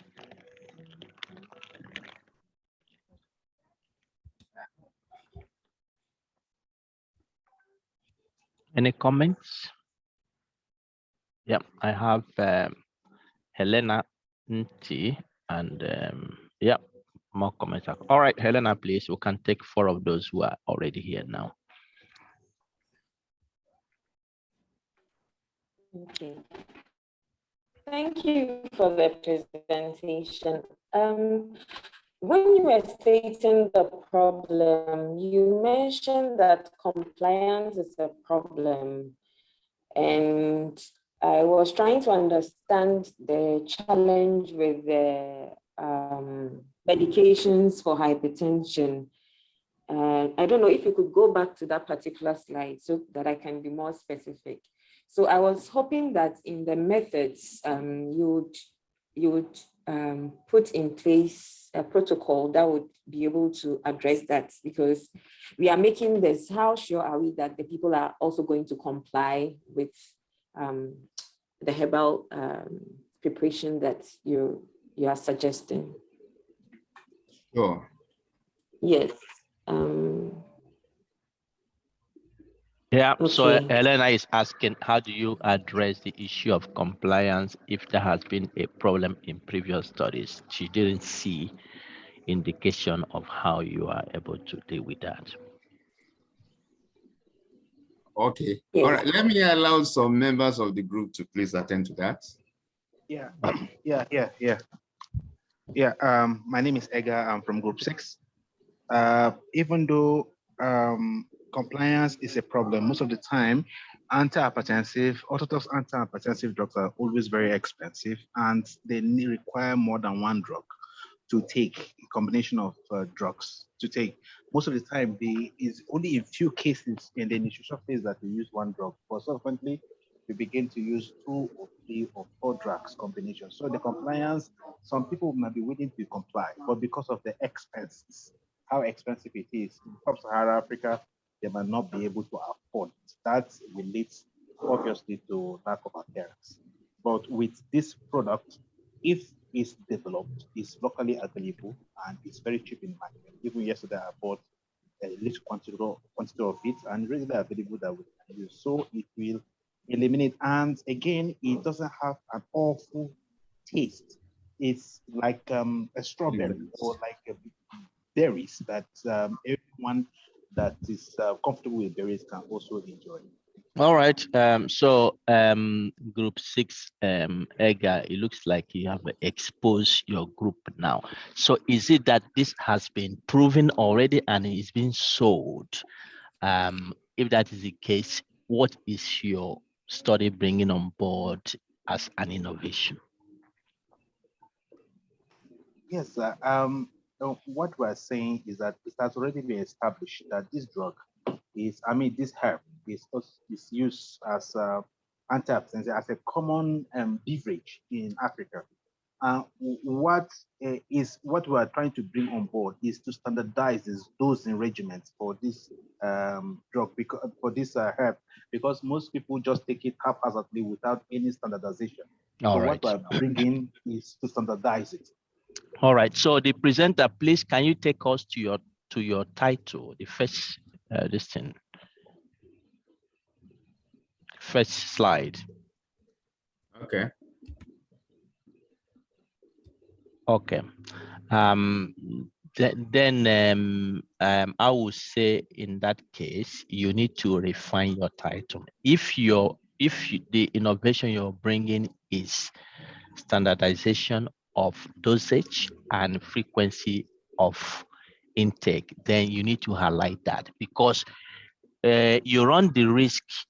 We mentioned it, the title is very important. The title is very important. So you run the risk that reviewers, when they see this, say, but we already have this medicine, just looking at your title. So find a way to integrate aspect of dosage and frequency in your title. That's the first thing I would say. The second thing there is that you have used hibiscus sabdarifa. Goodness me, that is mouth chew. You understand? Is there a way to avoid using this scientific language and use something that is commonly? What do the people who go to the market to buy it, you call it? What do they call it? Russell. So yeah. So why don't you use a language that the ordinary person can pick up and say, this is good. So title is very important. Don't scare people by the title, and let the title speak for what you are actually going to do in your list. All right, let me give room to Izuchukwu. Yeah, good afternoon, everyone. Thank you, Group 6, for your presentation and for the opportunity to ask the question. Part of my question has been asked, because looking at this, it's obvious what they are conducting is a clinical trial. And I was wondering, it appeared it's already established from their presentation that the drug is effective. So at this stage that they are looking at dosage and different dosages and their effectiveness, I was thinking there should be a comparison group to be able to prove that whatever decrease in blood pressure you observe is actually true to the drug, because there are some other things people can do that can also affect their BP and make it go down, and not necessarily the drug. And another thing is knowing that it's a clinical trial. I believe that you people should be ready for a lot of ethical considerations, okay, that go with approval of this kind of trials. So I don't know if you can look at the methodology again around having a comparison group to be able to really prove that any drop in BP you're seeing is due to the drug. Okay? All right, thanks very much. I think those are important comments for group 6 to take into account. And then I have Alice. Unmute. Thank you, Prof. Yeah, it looks like a very, very interesting study. However, when you look at this this drink, actually, when you go to the supermarkets, you do get it. But one would expect, if we are talking of something that is innovative, a group like this one would come up with maybe something that is a solution per se, using this kind of plant, something similar to a given drug or something, because I think it's about time we produced drugs in relation to some of these natural herbs that we have growing in our countries. Then secondly, what is the design? Is it a cohort study? Is it going to be conducted over a period of time where you're comparing people who have high blood pressure issues and those who don't? And what will it bring that is already not being done so far? Thank you. All right, I think that comment for you, group 6, please take note. That is the second person speaking about the study design. Clearly, you want to conduct a clinical trial or dosage determination and so on and so forth. So it is good, please think through this so that you can give your study the appropriate design that can address the research question you set out to address. All right, lastly, let's go to Yahaya. Thank you very much, Prof. I want to also show concern, just like you mentioned, the hibiscus subderrifa being a word which is too big. I think there are other bigger names that came out within the presentation, which only those of us who are technical people might actually be familiar with. I don't know if there's a way or they could use easier words that the reviewers could understand. That is just the addition I want to make. So, all right, thank you very much. Secondly, sir, sorry, sir. Yep. In addition to that, just like you mentioned after my group presented group 5, that each presentation should state clearly the currency they are using. I want to ask you, which is the best? Should we, for instance, the study in Nigeria, is it best to use the naira or use the dollar, which is a common currency? No, the currency should be based on what the funder is requiring. Okay. If you're submitting it to what's it called? To a funder at the AU African Union level, then you have to indicate it. They measure their distance based on US dollars or so, but usually the funder will determine the currency that you should use in putting your currency. Okay, so check what the funder requires. Bira Judith, it looks like you don't want to give up because you know you can change my mind. Now you have, please speak out. Thank you, Prof. We are aiming at improving the project, please. Yes, go ahead. Concerns. One is that they are doing this study in 2 countries, and I believe these 2 countries could be having different environmental conditions in terms of climate. So I wonder when they will be preparing this tea, how they will ensure that the conditions are almost the same across the 2 countries. And 2, I'm also on the methodology.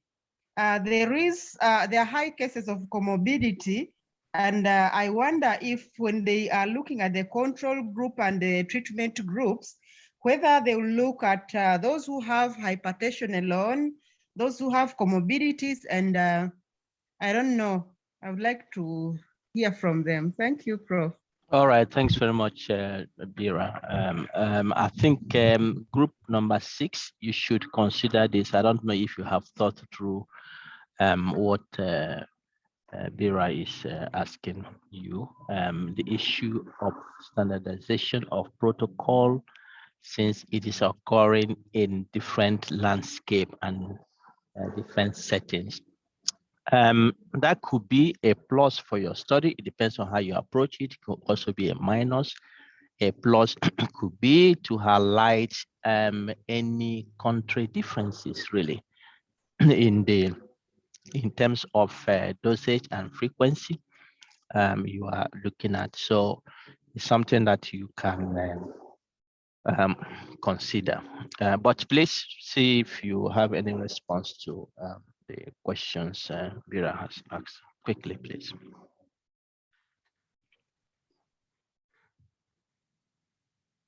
The issue of comorbidities, have we thought through that?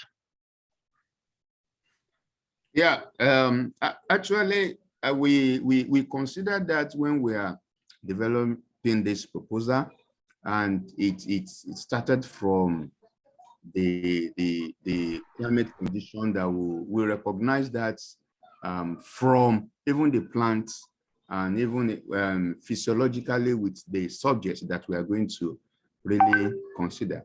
And for the ethical consideration too, so we consider the two spaces, and all were being considered when we're discussing and putting this up. But probably maybe we did not really factor that perfectly well into this, and which we are taking note of. Thank you. Excuse me.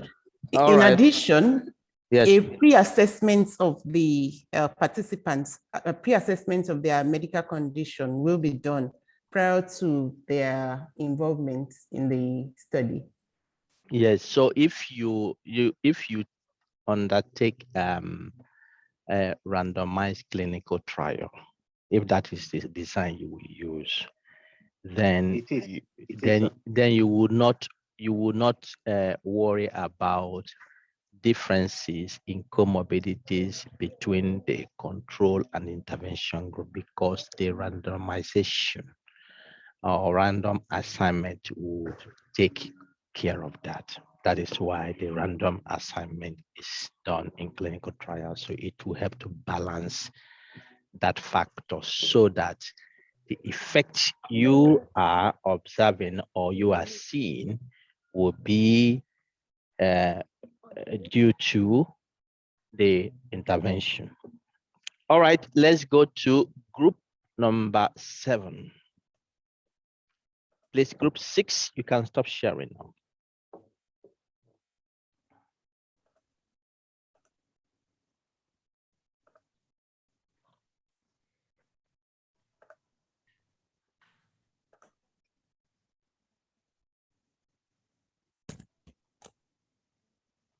Good afternoon. My name is Tony. Good afternoon. Yeah, please go on. I will be presenting on behalf of Group 7. I will settle on the title, Taking the Street Out of the Child, Vocational Training as a Strategy to Combat the Menace of Street Children in Nigeria. This project seeks to provide basic needs for street children, as well as equip them with skills so that they can be easily reintegrated into the society. And it's going to run for 3 years, that's 36 months. And we are requesting for funds totaling up to $763,980. Any child that is homeless or lives in the street is considered as a street child, and they're there because of very many reasons, including socioeconomical, psychological, as well as cultural factors. They're exposed to substance abuse, physical abuse, as well as poor health. According to the statistics out there, the exact number of street children is not known. However, it's estimated globally to be at 100 million. In Nigeria, especially the northern eastern region, due to insecurity, there are 1.3 million street children. And according to the United Nations Children Fund, there are around 10.5 million street children or children who are out of school. And this is highest, and it's in Nigeria.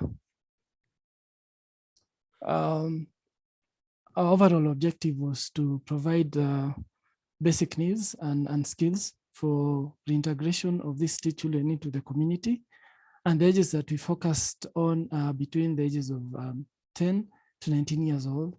And our specific objective was to build a 4-story building that will offer accommodation and equip this, and also equip a vocational center with the necessary facilities as well as amenities. And we are going to hire 30 full-time staff team comprising of 8 trainers, 4 teachers, 2 administrators, 6 domestic workers, 2 lodgers, 2 nurses, 2 nursing aides, as well as 4 guards. We hypothesize that if street children are trained at the vocational center, they will be off the streets and proficient in at least one of the skills, allowing for seamless absorption into the society after the end of 36 months. So the rationale for doing this study is the rising number of street children in Nigeria, as you've heard I've mentioned in the literature or the statistics, also to deal with the menace and provide a holistic solution.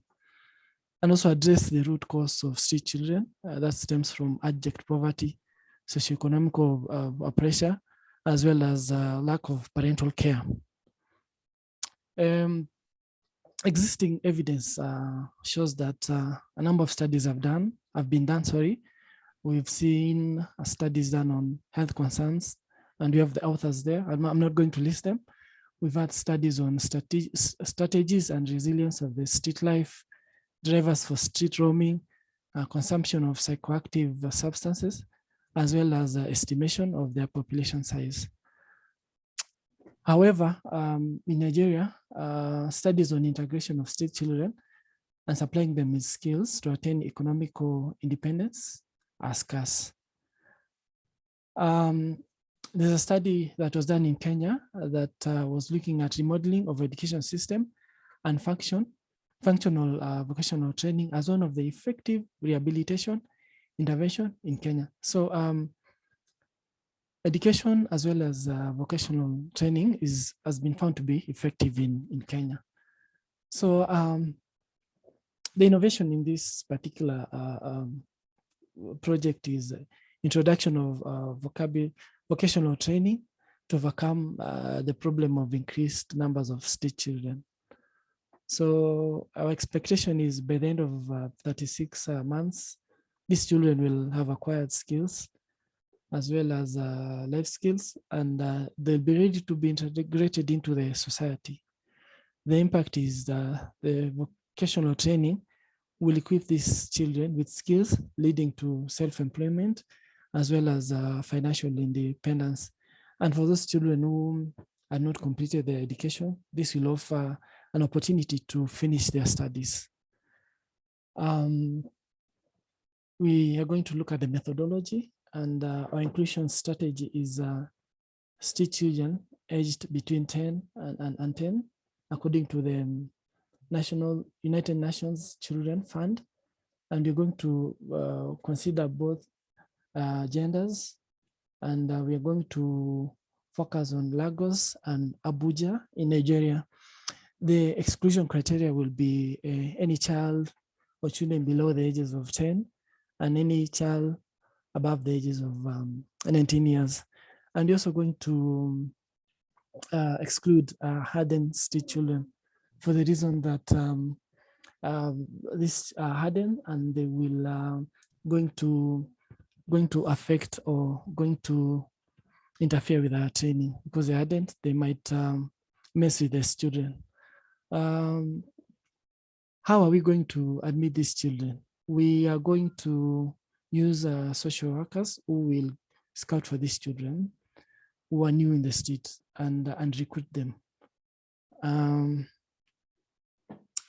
Our sampling method would be purposive sampling. We start with a small sample size of 30 children, then steadily increase the number to 200 in a period of 3 months. The stratification is we're going to undertake a baseline study just to identify the children. Then we'll categorize them by age, educational level, inherent skills, and talent. This program will run for 3 years. So the main components of this, of the facility, or of the program is shelter. So we're going to offer basic needs, and we'll have a transition home. So once the children come from the street, we'll accommodate them in the transition home, where we will offer them counseling. And then if we find them fit, then we will transfer them to the actual now shelter, which we will build. The next component is education. So we have 2 components in the education part. We have the street children. So we're going to offer them core lessons, which are life skills, like we're going to teach them to be hygiene. We're going to teach them to be courteous, and we're also going to teach them elective technical lessons like mechanics, sewing. We also will include extracurricular activities like dancing and other sports activity. So the other component of the education is a facilitator. So we are going to work with or collaborate with NGOs. We're also going to work with the social workers as well as the staff team to provide this education. And the other component is healthcare. So we will make provisions for a sick pay with a nurse who will offer treatment for these children. The other important component is the counseling. So we're going to have counseling sessions. So before a child is admitted, we are going to have pre-admission counseling.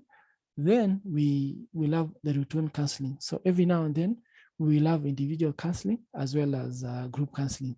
And also once these children are about to be released to the society or be reintegrated, we are going to have a post-intervention counseling just to prepare them for a new life out there. And we are going to have a component of nurturing, coaching, and mentoring. So 1 minute more. We will have spiritual development as well as a business center. So we will, this is our integration strategy. We counsel the individual. We collaborate with other NGOs so that they can empower the family. We absorb the facilitators or the student into the program. We work with other NGOs to recruit this graduate into their programs, and then we equip them with resources and grants and seed grants. This is our budget, yeah, and these are the references. Thank you. All right. Any comments from anyone? Okay, I have Lungile. Hi, everyone. My question is on the age. What to take that age group? And secondly, the ethics involved. Did you think about the ethics because these are underage children? And then lastly, how are you going to keep the program going? Because it looks like it's an ongoing project. So how are you going to keep the funds going or flowing? I will ask the other team members to chip in just before I answer. The ages. Please, can I answer for the group? Yes, please, go ahead. Yes, for the second question, how do we plan on keeping it going? We are believing that with our success at the end of the 3 years, we'll be able to sell the idea to the state government to take over the home and continue with it. Then we chose age 10 to 19 years because according to WHO, we cited the reference, that is the teenage years, and it's been found that those ones are the ones that are commonly on the street. So that's why we want to go with that age group and try to use vocational approach to take them off the streets. Thank you, and over. Okay, and my question on ethics, have you considered the ethical impact on the children? Because I mean, they're underage, so for them to okay, because they are already on the streets, we will approach the government of Lagos State and Abuja FCT to take ethical approval for this study that we want to do, because we know that they are on the street, they are homeless, most are orphans, so we can't really take consent from them. So we want to take consent from the government before we go ahead with this study. Thank you. Thanks. So my concern, sorry, can I just comment quickly? Yeah, Lungile, go ahead. My concern with the age group was that what if there's a 6-year-old who has a brother who's a 10-year-old and then they are separated? Do you understand? So those implications you also have to think about. Okay. Okay, thank you. We will keep that in mind and work towards it. Thank you. Yeah, and of course, for Group 7, it is not the government that you take ethics permission from. The government has established bodies that give ethics permission for research. So those are the people you meet to get your ethic clearance for this research. Yeah. And of course, issues of consent. The ethics board, we usually want to know from you, how will you collect consent from people too? Because the ethics board does not have the power to give the consent, but they will require that from you. How do you collect consent from people to do the research? Perhaps since they are underage, if they have parents, I don't know how this plays out. In some cases, the ethics board can overrule on the consent, so that you can do that research without collecting consent given the circumstances.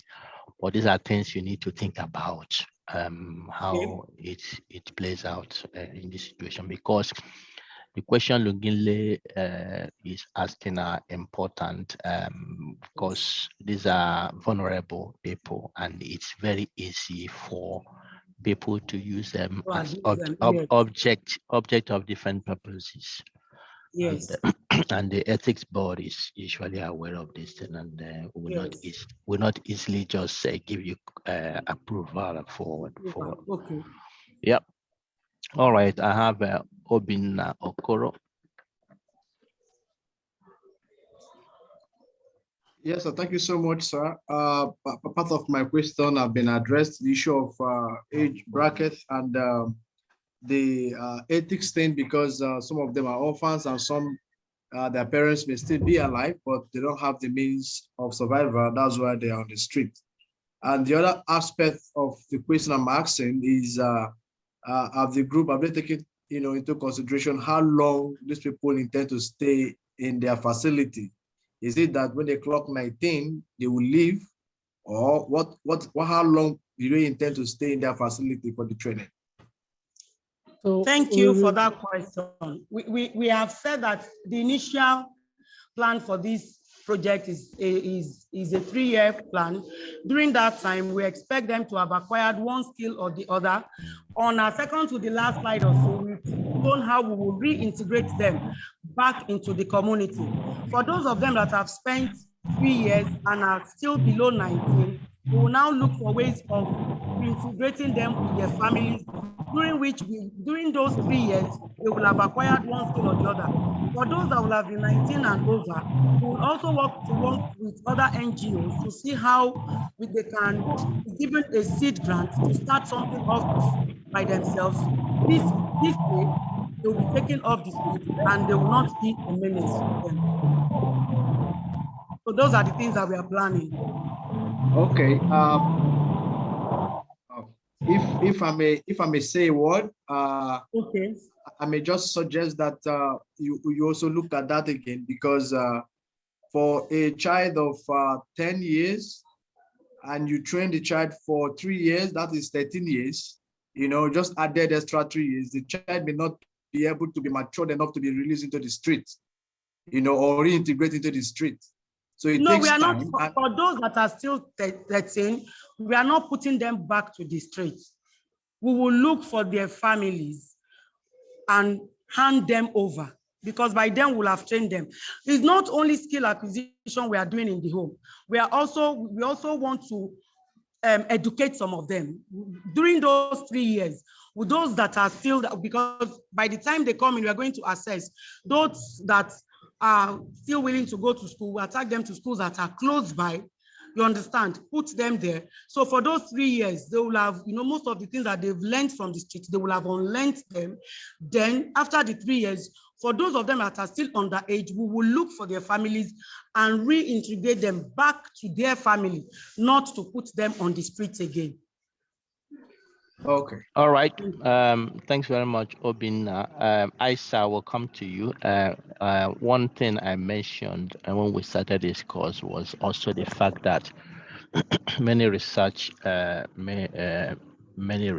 carry out in Africa are just intervention, not intervention trials, but intervention actions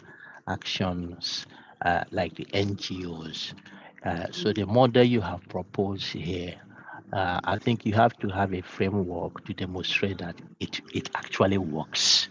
Otherwise, you go blindly, as the NGOs usually go. They do things, you know, they spend money, and the problem reoccurs again. But for researchers, you want to do intervention based on evidence that something works. Or perhaps to evaluate if it works better than something else. So let it have a research focus in which you're going to generate data that you'll be able to use to convince policymakers or government that this strategy is working well. The other thing is that you have to also be sure that similar things you have proposed are not already going on. Government is not doing similar things as you are proposing already. Okay, Isa, please. Okay, thank you. Okay, thank you, Prof. I was also concerning on the ethic, but for that age, I know they have something which is called assent. So be assisted by the caretaker or caregiver of those children. And in case if they are street children, there's a governmental authorized,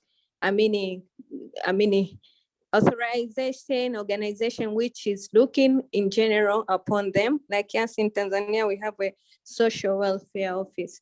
So there's someone who is belong to them, so they can do an asset for them to have a consenting on the participation. That's all my comment. Thank you. Yeah, for those ones that are under 15, we will take assent from them. Between the 10 to 15-year-olds, we will take assent from them. It's from those that are above 16 that will take consent from. For those under 15, we will take assent. Then for those under 15, in addition, we will need the consent of the ethics board of those 2 states that we are going to use, because they are homeless, they are orphans. If there are no relatives that we can contact, then we'll apply to the institutional review boards of those 2 states for the consent for the 10 to 15 years. And for those 16 to 19 and above, 16 to 19, we will take consent from them. All right, finally, Chinwe Obu, please make your comment. Thank you, Group 7, for your presentation. Yeah, Group 7. I think I saw where you said that you exclude those that have been in the street for more than a month. So I was a bit worried. What would be the fate of the ones that have stayed longer than a month, when they're actually the problem the society has? So any provision for them? So we are concerned because you realize that if somebody stays for long in the streets, chances are very high that they've been hardened and there are gangs out there. So we wanted to protect our study by ensuring that we get people who we can easily mold, because if we get children who are hardened, then it's a recipe for disaster. We might not be able to achieve what we want. So that's our rationale for opting for children who are relatively new. So you mean that you're not a hardened researcher, Tony? No. To deal with hardened people. Are you running away from hardened people? No, we are not running away from hardened people. Prof, we think because I stay in Nairobi and we've seen that some of these street children belong to gangs. So we don't want these children. Can I also add to that, please? Can I add to what Tony is saying? Yes, please. We looked at it that because it's not a very long-term project, we don't want to take in those that have stayed for too long on the street, because those 3 years that we are proposing may not be feasible. So we want recently homeless or orphaned children, because those ones wouldn't have become hardened, especially because our project is like a short-term thing.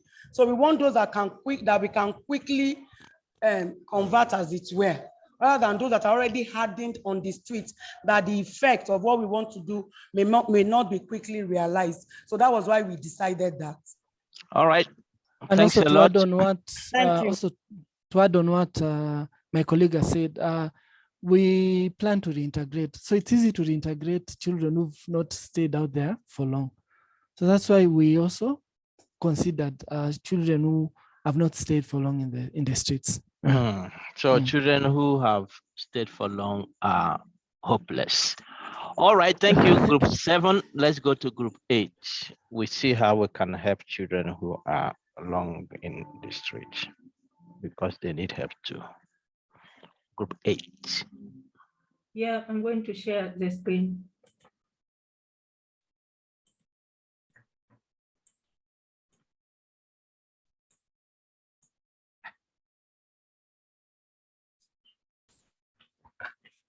Okay, good afternoon, team.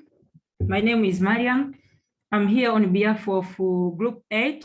Our title is Beyond Hunger, Advanced Drip Irrigation System to Increase Agricultural Production in Sokoto State, Nigeria. These are team members, as you can see. So team, I'm going to take you through these outlines. Background, global food production will increase by about 70% to meet the demand of the world growing population. This predicted from 2005 to 2050. So climate change threatens to disrupt farming season and rainfall across the globe, which bring about hunger as a result of food shortage production, including many countries in Africa and particularly Sokoto State, Nigeria. In Nigeria, food insecurity have been identified as a cause of poverty and hunger. One of the main ways to mitigate this challenge is to introduce a drip irrigation system. Thus will improve food security around achievement of full crop production potential in a given growing environment. Fight pests through products diluted in water, protect sensitive crops from frosts, and add nutrients to crop by dissolving it in water.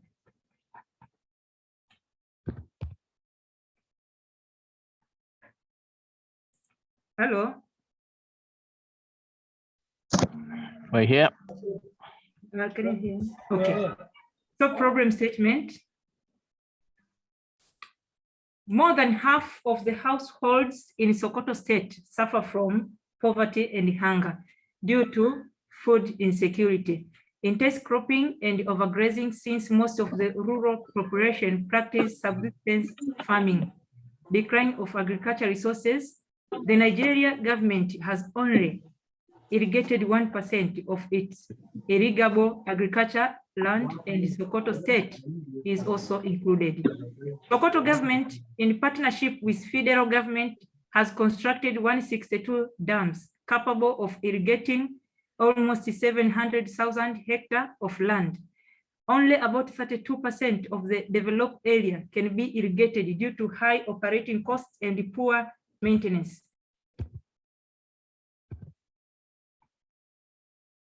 It seems like it has stuck. It doesn't want to move. Hello, team. Why don't you escape and use, if it's not working for you in presentation mode, escape it. Okay. Okay. So the greatest hindrance to sufficient and subsistence food production in this state is reliance on rain-dependent cultivation. Hence, one of the irrigation mechanisms suitable for Sokoto State is the drip irrigation method, which ensures adequate and effective watering of cropland throughout farming season. Aim number 1, establishing advanced drip irrigation system of 4 hectares to 152 farms in order to increase agricultural productivity that will ensure poverty reduction and crop sustainability throughout the farming season, thus enhancing food production and security in the state. Aim number 2, providing sustainable agricultural production in Sokoto State by drilling 2 boreholes powered of a higher quality solar panel and a solar pump water system to boost water shortage during dry season in the region. Project objectives. Overall project to develop an advanced drip irrigation system that will increase agricultural production in Sokoto State, Nigeria. We have 2 specific objectives. 1, to establish effective irrigation systems that will overcome current limitations and provide greater sufficient food production for local consumption and export to other states in country as well as the surrounding country. 2, to increase socio-economic factors that will foster agriculture sustainability among rural population who practices subsistence farming. So project significant. With the current increased growth rate in Sokoto State, there is constraint in the available water resource, agriculture production decline. So to achieve this step toward sustainable development goal, it needs to adapt the most efficient method of irrigation system, which enable producing high value crops that can be marketed easily, especially during the dry season when there is not much competition in the market. Project innovation and impact. High technology drip irrigation system help farms get more from their water gap, be more adapted to climate change, reduce evaporated losses, is often associated with switch to high value crops, reduce fertilizer use when liquid fertilizer is added to mix and delivered precisely to the root of the plant. Hence, an expansion and intensification of cultivation that often lead to an increase in water used in increased farm. Project design method. View of literature review. This was done comparing socioeconomic factors of farmers in Nigeria according to design involved in particular irrigation system in Nigeria country. Decision criteria: A, practice know-how of the user, that is farmer. Adaptability of technology, prevailing local condition. Other design project criteria: pipe material.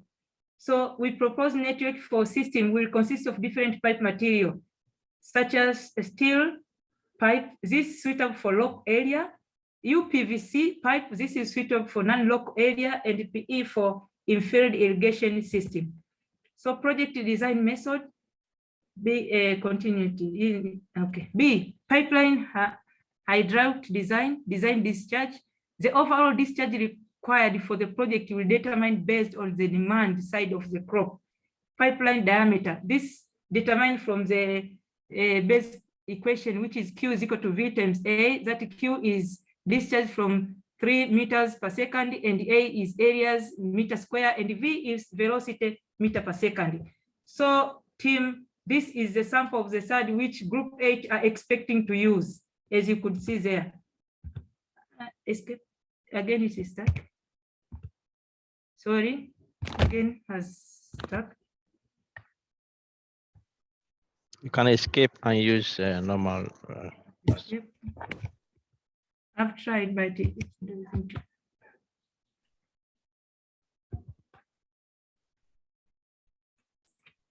Sorry. Okay, thank you. So, team, this is our proposed budget. You could see the total we are expecting to use about 1,690,000 $1,000, which are divided in two portions, that is direct cost and the indirect cost, as you could see there. These are references that we have used throughout our content, and that is the end. Thank you. Thank you for listening. All right. Thank you very much, Group H. Let's hear what others have to say to your presentation. Comments, please. Okay, Luginle, Watson, Luginle, please. Thank you, Group H, for your presentation. My question is on the innovation part of the project. Can you just briefly tell us that you're bringing?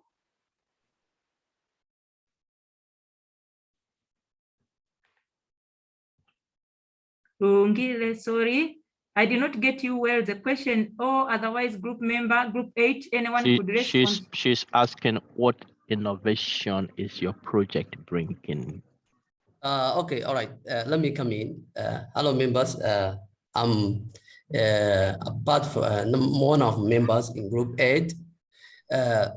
Our innovation is adopting the most efficient irrigation method or mechanism that recently uses in a developing country. And this irrigation method is efficient according to the water usage that uses, and also the percentage that distributes the water. And we are attending to use with the advanced technology. We are not only use the drip irrigation or maybe the conventional drip irrigation. We will use a high pumping electricity that will help us to pump the water from the two boreholes that we are providing every farmer. And also we will use a technology that can help us to monitor that drip irrigation is sufficient to produce agriculture according to dry season area. I hope I can answer your question. All right, Leah. Okay, thank you, Group 8, for this nice presentation. I was going to ask you how you will use those methods, and your group member has already answered it. Thank you. All right, thanks very much. I think the key comment I have for Group 8 is your proposed approaches to address this issue, and it's not different from what the NGOs will use to deal with these issues, and many of these may already be ongoing. I think as a scientific piece of work, you need to demonstrate how the effectiveness of these approaches. I think that is what differentiates you from ordinary NGO, so that we are building the evidence that can convince policymakers, the government, and as well as the local context where this is happening, that this works. So let's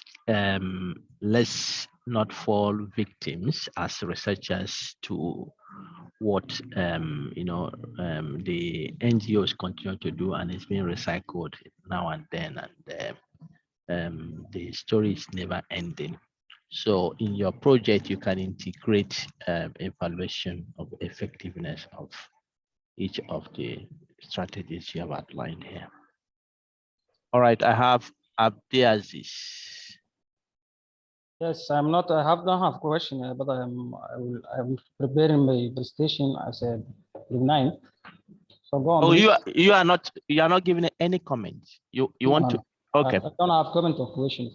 All right, let's give Group 9 chance to present. Abdiaziz is a little bit impatient now. So Miriam, please take off your presentation so that we'll listen to Group 9.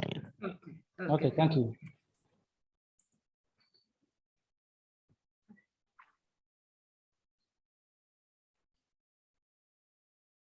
Please, group 8, can you shut off your screen? Yeah.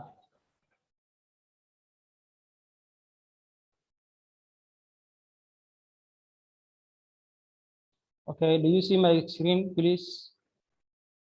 Yeah, we see your screen. Please go on. Okay, thank you. And my name is Abdasis. Thank you all group and Professor Bright. We have granted right in ASFI Group 9. Our potential funder is Swedish International Development Cooperation Agency, SEDA. We have the title Combating Micro and Antimicrobial Microorganisms with Novel Mechanisms. This is extent remedies in Nigeria. We selected the Nigeria because of Nigeria. We have some remedies or some ethnobotanical balances. Those we can solve the problem of antimicrobial disease or antimicrobial resistance. Okay, and our background, our abstract, the first paragraph is our background. Antimicrobial resistance has become a great challenge in therapeutic medicine. WHO forecasts the possibility of a post-antibiotic era where minor injuries which may lead to mortality. The Pseudomonas aeruginosa, E. coli, and Staphylococcus aureus are among list of pathogens identified by WHO as highly resistant conventional antibiotics. PESCAPE. PESCAPE is abbreviation from the bacteria dosing under the bracket Enterococcus faecium, Streptococcus aureus, Actinobacter, and Pyomene, the Pseudomonas aeruginosa, and Enterobacter species. The focus of this research will be on medicinal plants since they are considered as repositories of several biochemicals, phytochemicals with chemical defense system against the environmental pathogens. The methodology through ethnobotanical studies of some Nigerian communities, the effect of selected plant extracts will be biologically evaluated for their antibacterial and antiviral virulency effect, and subsequently chemically profiling to identify the bioactive molecules. In addition, literature studies on the prevalence and resistance profile of Pseudomonas aeruginosa, E. coli, and Pseudomonas Staphylococcus aureus infection will be obtained. The impact or expected result at this study could be a clear view of the prevalence, and resistant profile of Pseudomonas aeruginosa, E. coli, and Streptococcus aureus infection. Please mute yourself. Mute yourself. And to validate the traditional use of Olachis viridis, Agranthum, Conisoidis, and Spondis, Mombin, for these three plants which are native in Nigeria and community for treatment of infectious disease or infections. In conclusion, this study will contribute towards minimizing the spread of multi-drug resistant bacteria, morbidity and mortality rate acquired to drug resistant infections. Introduction and problem statement. Bacteria resistant to antibiotics is one of the biggest problems facing medicine in 21st century. 700,000 deaths per year, a number which could reach 10 million in 2050. If nothing is done, means if any intervention is done, if there is no any intervention apart from to this, the death will be 10,000 million in 2050. Beyond this tragic observations, the economic cost of this threat is real and has been estimated at over $100 million for the next 30 years. African region has one of the largest gaps in data on the prevalence of antimicrobial resistance as a consequence of limited laboratory capacity and surveillance networks, as WHO reported in 2014. Aims to identify the antimicrobial or antibacterial effects of selected medicinal plants as possible alternative to conventional antibiotics for an amelioration of spread of antimicrobial resistance. Objectives: 1, to determine the prevalence of resistance to Pseudomonas aeruginosa, E. coli, Streptococcus aureus infections in Nigeria, to attenuate the virulency properties of the bacterial infections, to identify bioactive compounds to boost immunity and reduce the bacterial infections, to synthesize risk groups about infectious disease and ways to reduce infections.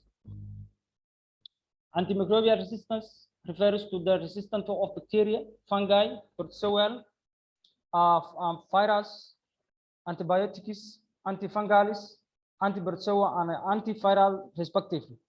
Agents serve imperative role in lowering morbidity and death from disease. Antimicrobial resistance affects all countries, regardless of their income or development level, as reported WHO in 2014. Various factors such as greater preference of malnutrition, reducing immunity, bacterial infection, misuse of antimicrobial agents, the use of fake and counterfeit drugs, poor prescription habits, non-compliance with prescribed treatments, coupled with limited quality assured microbiology laboratories. The Pseudomonas aeruginosa, Staphylococcus aureus, and E. coli are both problematic nosocomial pathogens. And for those bacteria, is the mostly bacteria those can found in hospitals, which means they are nosocomial infections in areas exhibiting multi-drug resistance and implicating several respiratory and orogenital infections. These pathogens were included among the list of pathogens donated with the escape, for which there is an urgent need for the discovery of alternative, innovative new therapies. Background and literature review: plants have been used in traditional medicine to prevent or treat infectious disease, hydrophobic or lipophilic.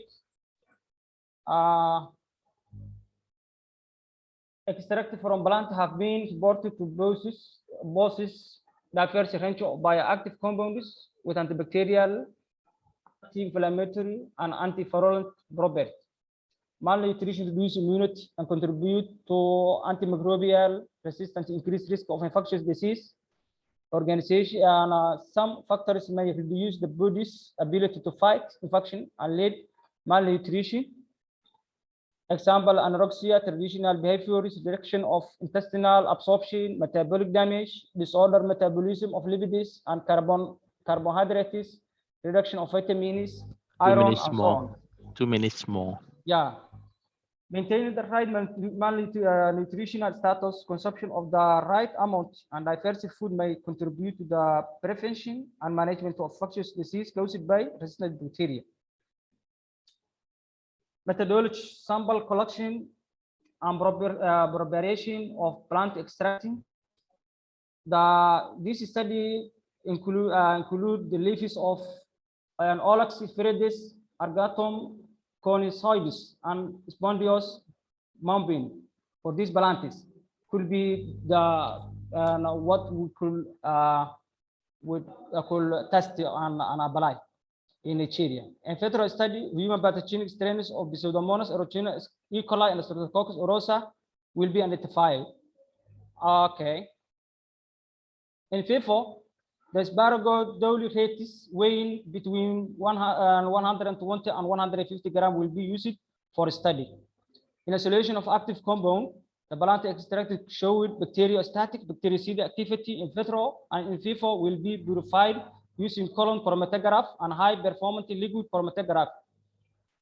advocacy, behavior change communication, adopting multi-level approach from decision-making to community face in creating awareness of antimicrobial resistance and importance of good nutrition. Communication and dissemination plan.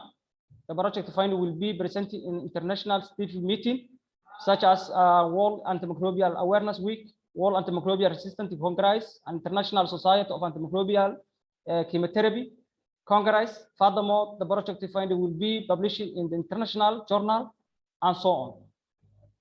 Ethical approval, and the hospitals and universities could be support us the ethical approval in our research. This could be the timeline and milestones, and also this could be the budgeting, and this could be the reference, some of our reference. Thank you. All right, any comments to group 9?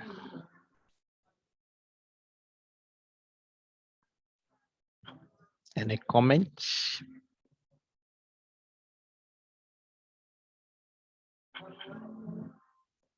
Okay, I have Alice and then Bira.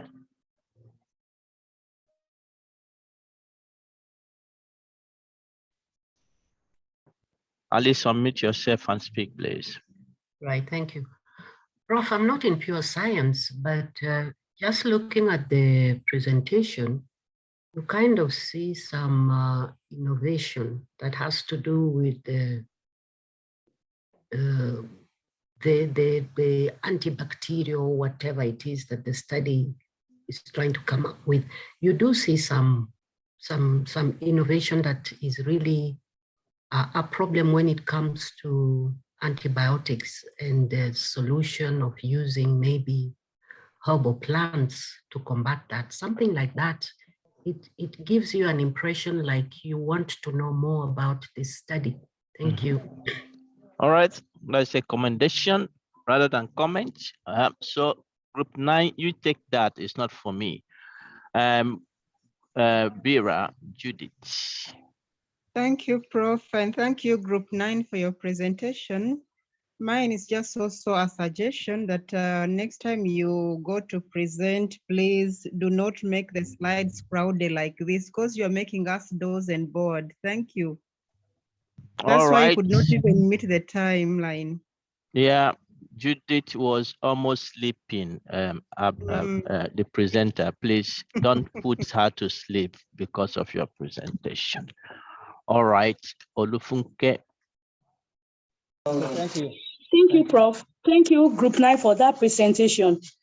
Antimicrobial resistance is well known to those of us in biomedical sciences as well as herbal medicine. My question now is, what is the innovation that is being brought into this research? What is the thinking out of the box? Because this is pure science, and to those of us in biomedical sciences, it's just continuation of what we've been doing in the lab. What is innovation in this research? Okay, thank you. Can I say something about this? Yes, please. Okay, what is innovative about our research is that we are going contrary to your antibiotic approach.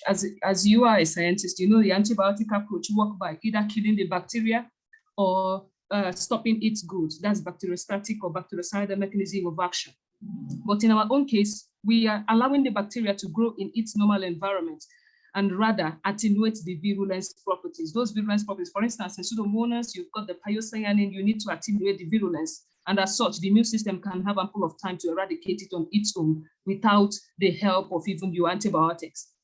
That's something that is novel we are bringing, aside the antibacterial activity. We are also monitoring antivirulence activities. Thank you very much. That's great, great. Okay, I have Michael Giba.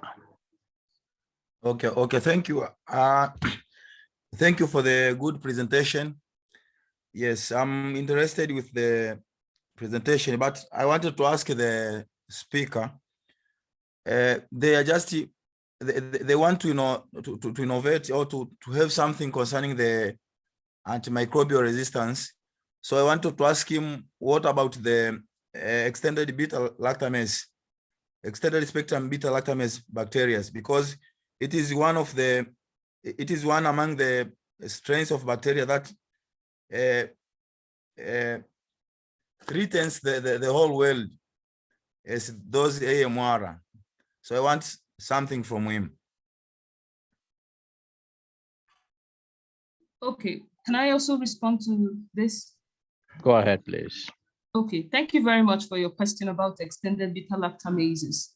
You know, there are several mechanisms by which bacteria develop resistance, so it is just one of them. If we begin to handle all those mechanisms, it will be so ambiguous for us, but we have started something by just attenuating the virulence of the bacteria. Sometime we may take up the study of individual mechanisms by which the bacteria develops resistance, but now we are focusing on mitigating the virulence of the bacteria because that is primary.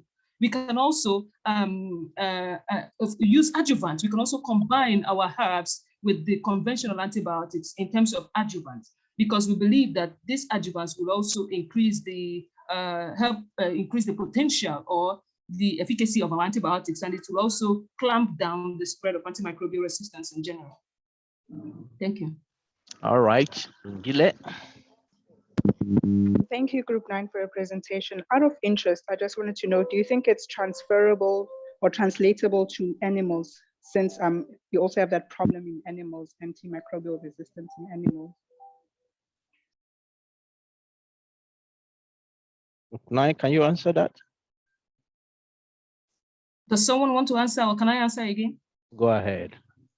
Okay, for microorganisms that are highly resistant, so far as it's equally resistant to both plant phytochemicals, anything, that's the major thing. Underlying resistance is general. It's not specific to just humans, it's not specific to just plants. So any microorganism at all can develop resistance depending on its exposure. It could be that it could pick up resistant genes from other microorganisms, from the environment, from the hospitals, and so on. So if we can be able to mitigate resistance on its own, I think it can be general, it can cut across all corners, whether it be in plants, in animals, and in humans. Thank you. All right, thanks a lot. I think there's interest in what you're trying to do, Group 9, and you can see that. Now, the screen I'm looking at, combating AMR with novel mechanisms, disease extent and remedies in Nigeria. When you put AMR, it's not a I had to wait until you landed on what it means before I can understand what you mean. Now, Lungile has asked a question from the perspective of animals, which means that there is a general interest in this. But if you put something like this, then you give the reviewer who doesn't have too much time to look at your grant application extra work to begin to ask, what is AMR? So this is not something you would like to try in your title, because then it scares people away. Are you talking about something from literature, or what is AMR? So please be very mindful of your title. And then if you look at the abstract, goodness me, I didn't know that you were actually speaking English when the abstract was being presented. I had to read carefully to see, because there are so much words that I've never met before. Enterococcus, fascium, and goodness me, it was just flowing. I think every paragraph there except the conclusion had this very technical scientific terminologies. Please try to reduce. If there are general terminologies that can be used to replace, find them and replace, especially when you come to a place like abstract. Don't first of all scare the reader who may not be an expert in this topic context. So please try to minimize the use of those technical terms. Okay. All right, let's go to Group 10 and finish the presentation.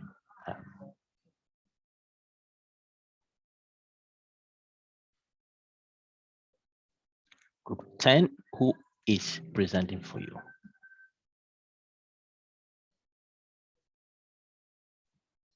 Group 10 is gone?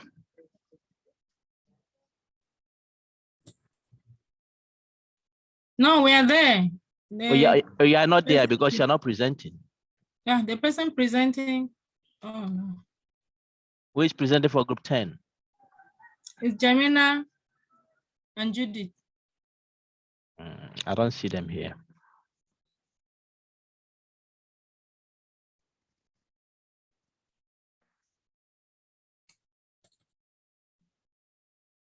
Okay, maybe you have given up. Eh? No, no, sir. Jamila and Judith, where are you? Let me.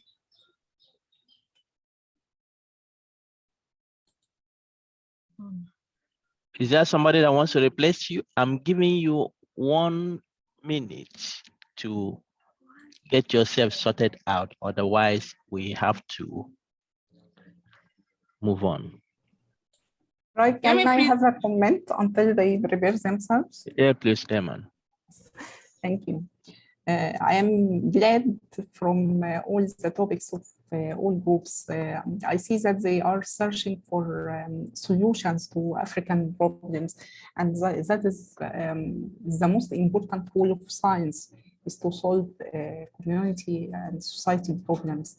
But I advise them to take care if they are actually willing to go forward with this for application of grants, that you need to know and do a SWOT analysis for the actual situation going on the ground. What approvals you want to have before for those who are using some natural products. You may have to take approvals from some sort of entities, pharmacology or something like this. And those for society and social work, you may need to have extra approvals. You need also to have some experts in calculating budget on the background, because these projects may have need more than you expect. Thank you. Thank you. Thank you, Eman. Okay, please go on. Please keep it within 10 minutes. Group number 10. Have I shared my screen? Yeah, we are seeing your screen. Put it on presentation mode and go on. Okay, thank you, sir. I don't know what has happened, but let me just try to present. We are working on a Twitter for Money and Ubuntu, training out of school youth in Nigeria, in Kano, Nigeria, on ICT and community engagement. The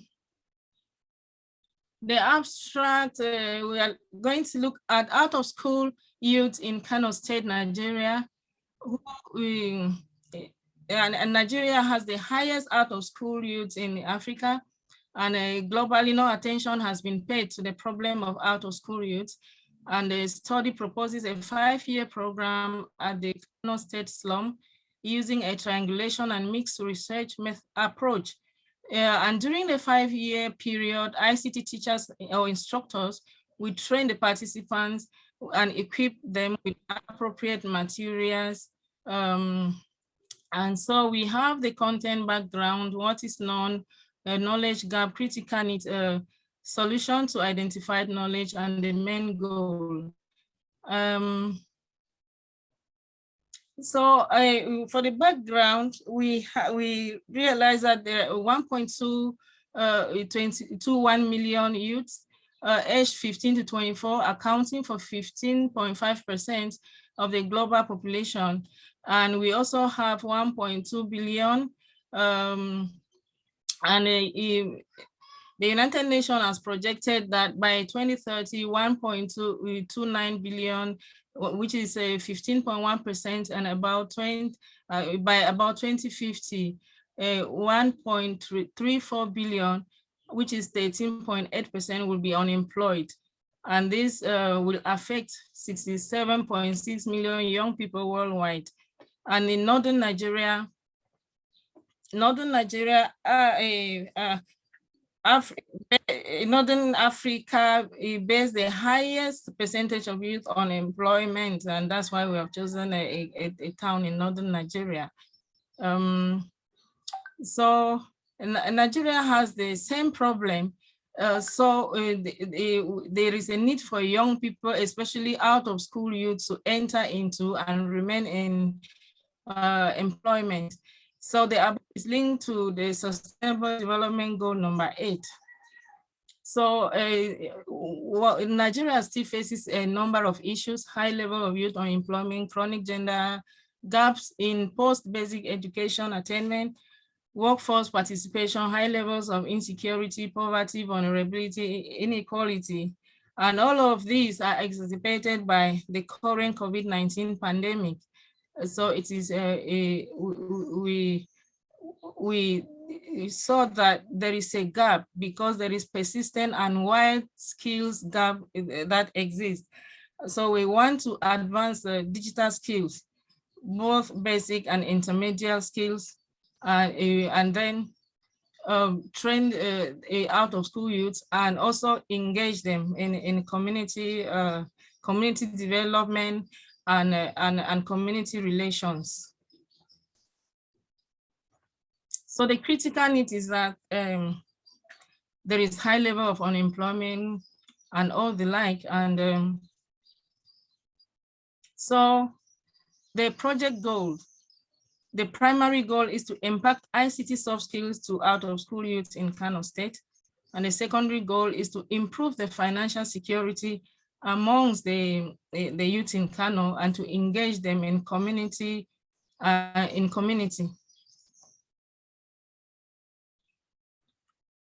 So we have the project objectives, which is to impact ICT skills training to out of school youth in order to help them create wealth, to foster a sense of community engagement among out of school youth, to establish a cooperation with appropriate institutions to ensure the project's long-term viability, and to establish a recognized business training and working center for mentorship and long-term success. And we also want to, we're going to do interceptive evaluation of the efficacy of the out of school youth training program and integrating them in the community. Then the procedures and methods. We are going to assess the level of digital literacy among Kano cities out of school youth. We are going to survey infrastructure in partnership with schools in order to establish a learning center for out of school youth. We are going to try to equip the identified facilities with ICT materials and gadgets. And we are going to select instructors, train and prepare them to work with ICT professionals and evaluate the progress of the intervention.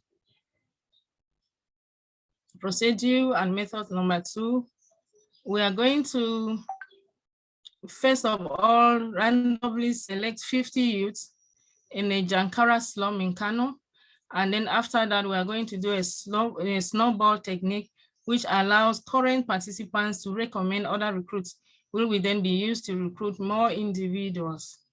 So all participants and parent guardians of undergrad participants will have ethical clearance before being involved in the study and training. So we are going to ask consent from those who are above 15 and then ask parental consent from those who are below 15, 12 to 15 to 14. And we're going to train them on various market-oriented ICT skills like information literacy, e-marketing, processing, information, presentation, online communication, collaboration, community participation skills, and so on. So the rationale is that we want to unleash the digital literacy potential of out-of-school youth entrepreneurship as a job creation engine, and this holds promise for realizing the 2030 agenda. So successful youth entrepreneurship will help directly towards youth development while also complementing other socioeconomic development efforts by meeting the needs of society's underprivileged groups. So for research questions, we try to ask how can ICT skills training be leveraged to empower out-of-school youths for wealth creation? How can out-of-school youths be empowered to foster community engagement? What kind of collaboration can be forged to ensure the project's long-term viability? How can a business training working model be deployed for out-of-school youth mentorship and sustainability? And we think that a pair of and impacts are that for the short term, we out-of-skills, we acquire skills that will impact their standards of living.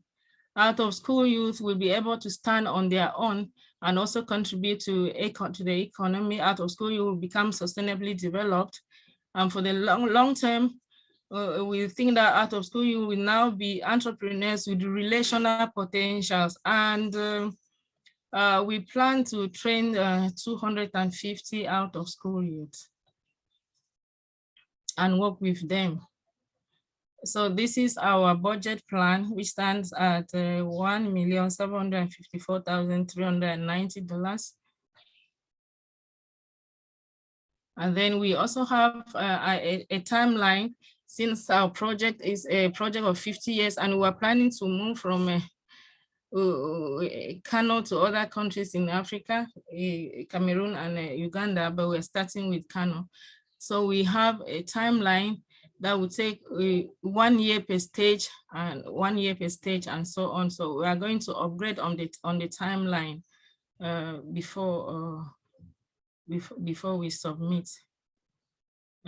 Thank you very much. All right, thank you. Any comments from anyone? All right, I have Pantaleon. Thank you, Prof. Thank you, team. Good afternoon. The presentation looks nice, but I have just 2 points.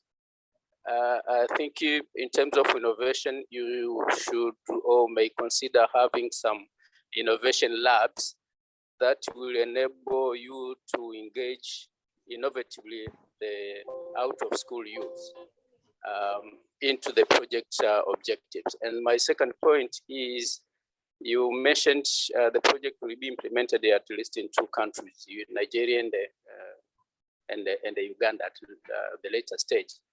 What will be, have you considered any criteria before you move to Uganda? You needed to have some evaluation done in Nigeria so as to scale up to Uganda. Thank you. Thank you. I'm done. Yeah, okay. Can I respond, or there's somebody? Go ahead, go ahead. We're saying that the first stage of our project is Kano, Nigeria.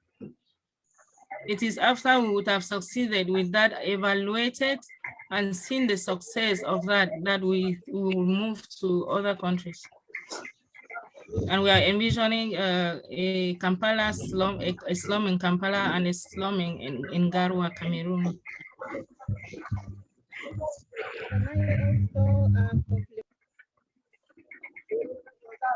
So we are going to be writing and asking for funding in stages. All right. Judith Bera, do you want to say something? Bera, there is lots of noise around you.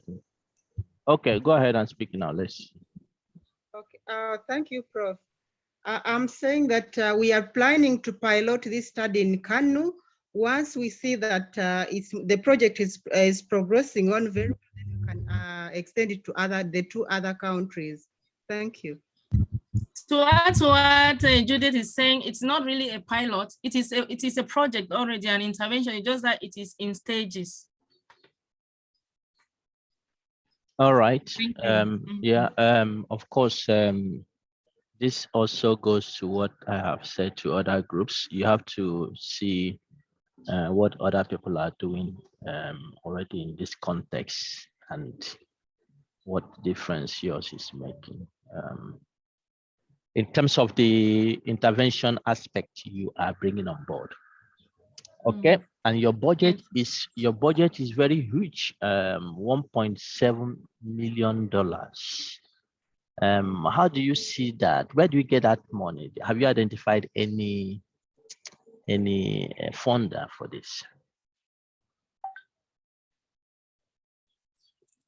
We did that is a global budget for the 5 years, but as we have just said before, when we identify funders, we are going to be writing the project in stages, and we'll make them know that we are writing it in stages, that we are executing it in stages and evaluating before progressing.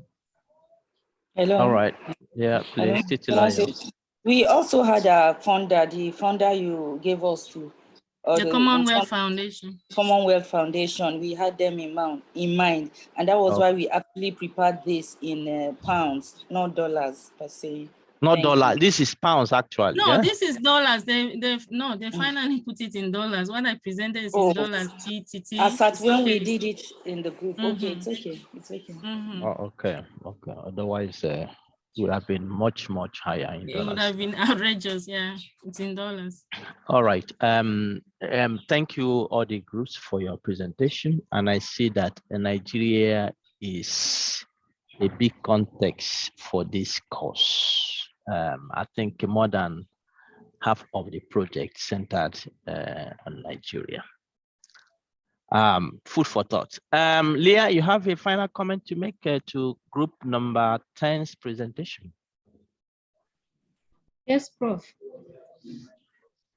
Go ahead. Yeah, I just wanted to ask them how, because as we can see, they say that they want to make some training out of school youth in Nigeria. And then somewhere they indicated that they have to provide advanced digital skills. I was wondering, out of school youth and now coming with digital skills, how that one? Can I say something? I don't think the digital skill has anything to do with being in school. Digital literacy has nothing to do with being in school. That's why our elderly people could use their mobile phones to do things without even being educated. I think that answers that question, and we all agree on that. Digital skills are not the same as being educated. All right. Otherwise, you hear the Nigerian, what do they call them? The Nigerian boys who can really steal money from very much educated people abroad, even when they are not educated, using technology. Yahoo boys. Yeah, Yahoo boys. Yahoo. All right. Thank you, everyone. Let me present our final thoughts before we go here. So just bear with me. I think please, the evaluation help us to improve in that. If you have not submitted your evaluation, please do that. I'll put the link. I think Emma can help to do that again. And then the video evaluation, I will come back to that during the week to contact those who will request evaluation via video. Please don't forget to register to this seminar series we'll be holding, and the tips and tricks we are having on Friday. Please register for that. You can see what we are planning to do here at ASFI. Some of you have attended several of our courses, at least 4 of those, 3 of those, 2 of those. By the time you finish the 4, you will have really a very good package of capacity building in research as a scientist. How can you help? There are many ways you can help. We have seminar series that are ongoing. You can be a speaker. You can suggest someone. This year, we are looking at what is going on in different research areas across Africa. across disciplines, please suggest someone you think can present at this seminar series. If you want to moderate, let us know. We have several surveys that are coming up. We'll contact you in due course so that you can help us to complete and also circulate to your colleagues. Keep in touch. As my email, I have given email of Temedayo. Eman can put her email on the chat box there. We have the alumni. We want to have those who can represent ASFI in each country that has participated in our programs, and we have a collection of those already. We'll continue to collect more. We'll have ambassadors, and of course, the goal is that we all put our hands together to make our continent, Africa, proud and a happy place people can make reference to. As I said, our free courses, the ones we initiate, will end the end of this year. But if your institution is interested for us to provide trainings, then we'll have to discuss issues of cost on that. That is not free. But institution can partner, which we can make some programs in this case. All right, so keep in touch. This is our information, our website, Twitter, and we have the next course that is coming, systematic reviews and meta-analysis. If you're interested, please watch this space and we'll be in touch to give you information on how this will be going. Now, this is the time to hear from you, please. I will give you only 10 minutes. 10 minutes to speak. You can show your screen, show your this thing, show. Just raise your hand. Don't do it randomly. You can open your. I will 10 minutes. Once it's 10 minutes, then I will stop and then we'll call it a day. So raise your hand and I will call according to the hand raise. You can show your video while you speak, and Eman will be taking the picture. Eman somehow requested for the picture, so please take the picture while people speak. So I have Eunice. After Eunice, I have Ngozi. Thank you, Prof. Nwaru, so much for this very instructive and productive venture. I just want to ask, apart from institutions, universities, can research groups apply and get training from our system? Yeah, anybody. If you want it yourself only, no problem. Yeah, institutions, research groups, please feel free to contact us. Okay. Yeah, Thank you very Ngozi. much. Okay, good afternoon, everybody. Good afternoon. Please, if you want to speak, like I said, raise your hand and I will call you up. And make it snappy. Yeah, Ngozi, you have too much noise around you, I think also. Now it's better. All right, go ahead. Okay, thank you for this series of courses. I have been positively and the knowledge I've gained is tremendous. Then the network, being able to I never imagined that I'd be able to stay in my home and be able to get in touch with all the people I have been able to get in touch. This is about, I think this is the third course I'm doing with ASFI, and I hope I'll do all the series of the courses. I'm so grateful. Thank you so much. Thank you. No problem. Thank you. All right, I have Leah. Thank you, Prof, and thank you everyone for a good collaboration. This course was very good, very exciting. I learned so many things. As some I have lost Leah, so let's go to Charles.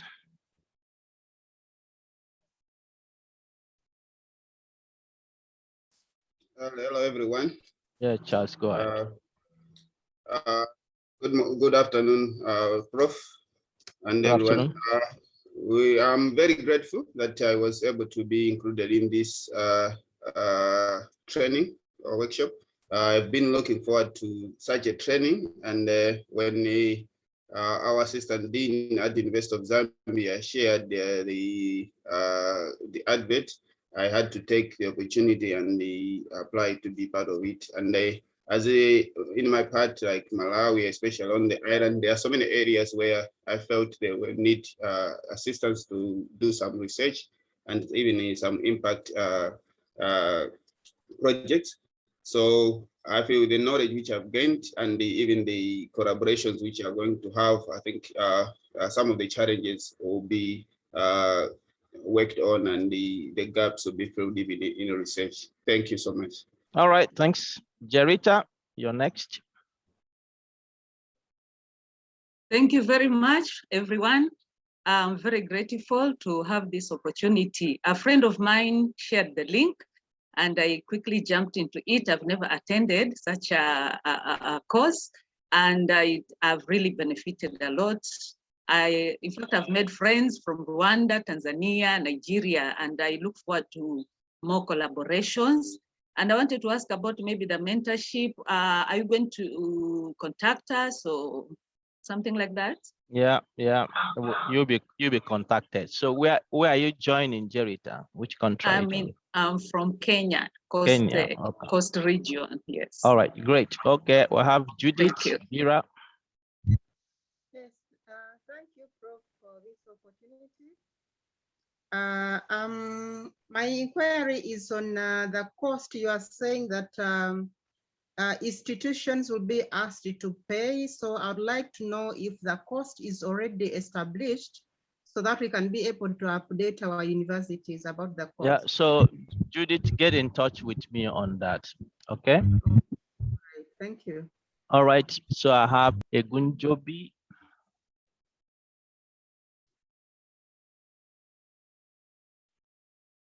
Egunjobi. You have 5 minutes, everyone. So Egunjobi, if you're speaking, go ahead and speak. Otherwise, we'll go to Mercy. Mercy Kukuro. Yes, good afternoon, our moderator. In fact, I really appreciate you and your co-moderators. The project or the training is an eye-opener to me, and I make sure that I collaborate with all my colleagues that I've met in order to make the research work move forward. So I think I'll be able to have more impact in our country and in world generally. Thank you. All right, thanks. And Mercy. Hello, Sam Hill. No, not Usman. I'm talking about Mercy. Thank you, everyone. Thank you, Prof. I'm Mercy Kokro from Ghana. And I must say that this program has really prepared me. I am a PhD candidate at Stellenbosch University. And from 2019, I have been struggling for grants for my PhD studies. And I was able to secure one, even that one is not taking all the research, the budget plan. And I must say that I have really gained much information in this program. And I promise that I'm going to sell the information to all my colleagues in Ghana. I only saw one Ghana lecturer. So I'm hoping that next program, whether free or paid for, more Ghanaians will join because this is a very educative program. There are many Ghanaians here, Mercy. Yeah. You better sell it, Mercy. Don't eat it alone. Okay. Yes. Yeah. I want to say thank you to all my group members, Group 8. Yeah, thank you, okay. Ahmed. Thank you, Marian. God bless you all. Bye-bye. All right, let's go to Bakeshu. Bakeshu. Thank you, Prof. I still want to commend you for all you've been doing. You are really a mentor who has actually inspired us. I actually have a question on the ASFI ambassador and alumni. What's the difference and what entails you to be one of those? That's my question. Alumni are those who have attended our programs, our courses, okay? But mentor, so anybody can be part of the alumni, but ambassadors are people that we specifically appoint that they have the certain tasks they perform for us within each country. Okay, sir. Okay. All right, then I have Zainab. For Ghana. So that Thank you. Hello. Thank you, Prof. Thank you, everyone, for this amazing experience. This is my first time attending ASFI event, and I've been successful with some grants, but then I've never attended any grantsmanship training. What I normally do is I ask people that have been successful to just send me samples and I follow. But then I realized after these 5 days that it's exactly the same pattern with what you just put us through, Prof. So I'm very grateful now that I have first-hand information. The sky is my starting point. Thank you so much. Great. And see you in the next event. Yep. James Arthur, please. It's your turn.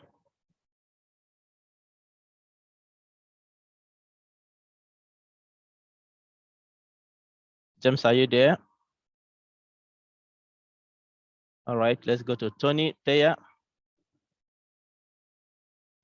Good evening. In Kenya, it's evening. I'm very much thankful, Prof, for creating this particular course. I was very impressed by getting the opportunity to mingle with people from diverse backgrounds. I mean, sitting down and coming up with a study.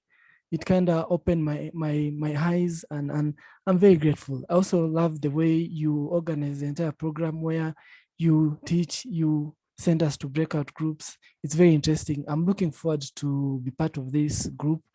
And one more important thing that I will go home with after this course is that we need to move from implementation studies to innovative studies. Thank you very much, Prof. All right, really thanks. I appreciate it. have space for just 2 more. My time is spent. So I have Ahmed, Abi, and Aisha. Then we call it a day. Thank you so much, Prof. Really, I'm very grateful for this course. I have learned more information about grant writing, and I hope I will apply this knowledge in the next future. I really, the one course that I always interested in, it was how to grant writing and continue and improve my career. And really, I'm grateful once again for this course. Thank you so much, Prof. Thank you. Aisha, Sayo, finally.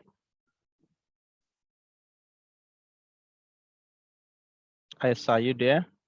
Yes, I'm here, Prof. Thank you very much. I'd like you to thank you for all the coordination, and actually the group work was very great.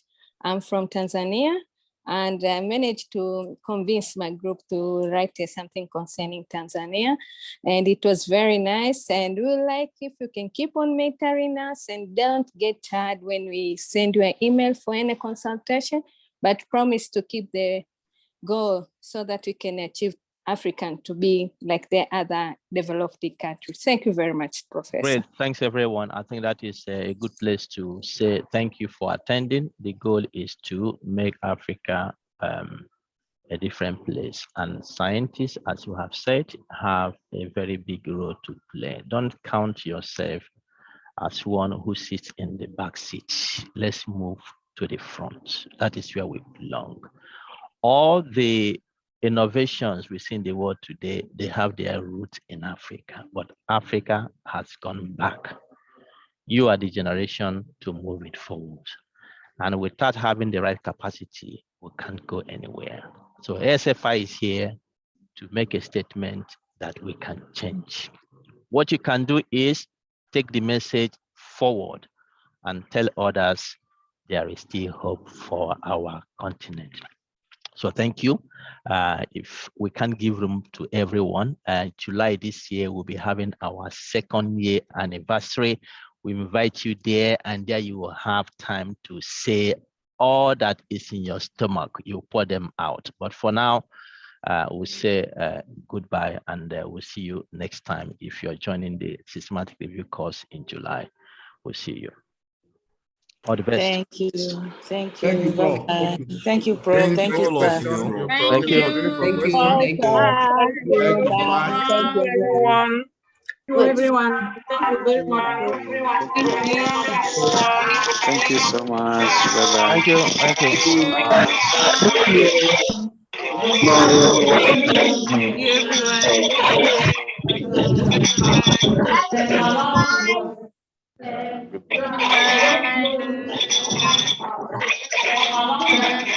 Thank you so much, everybody. It's been an amazing experience. Thank you. Thank you. Bye-bye. Thank you. Thank Bye-bye. Bye-bye. Thank you. Thank you. Yeah. Don't wait. Thank you. Goodbye. Bye. Thank you. Bye. Goodbye. See you, everyone.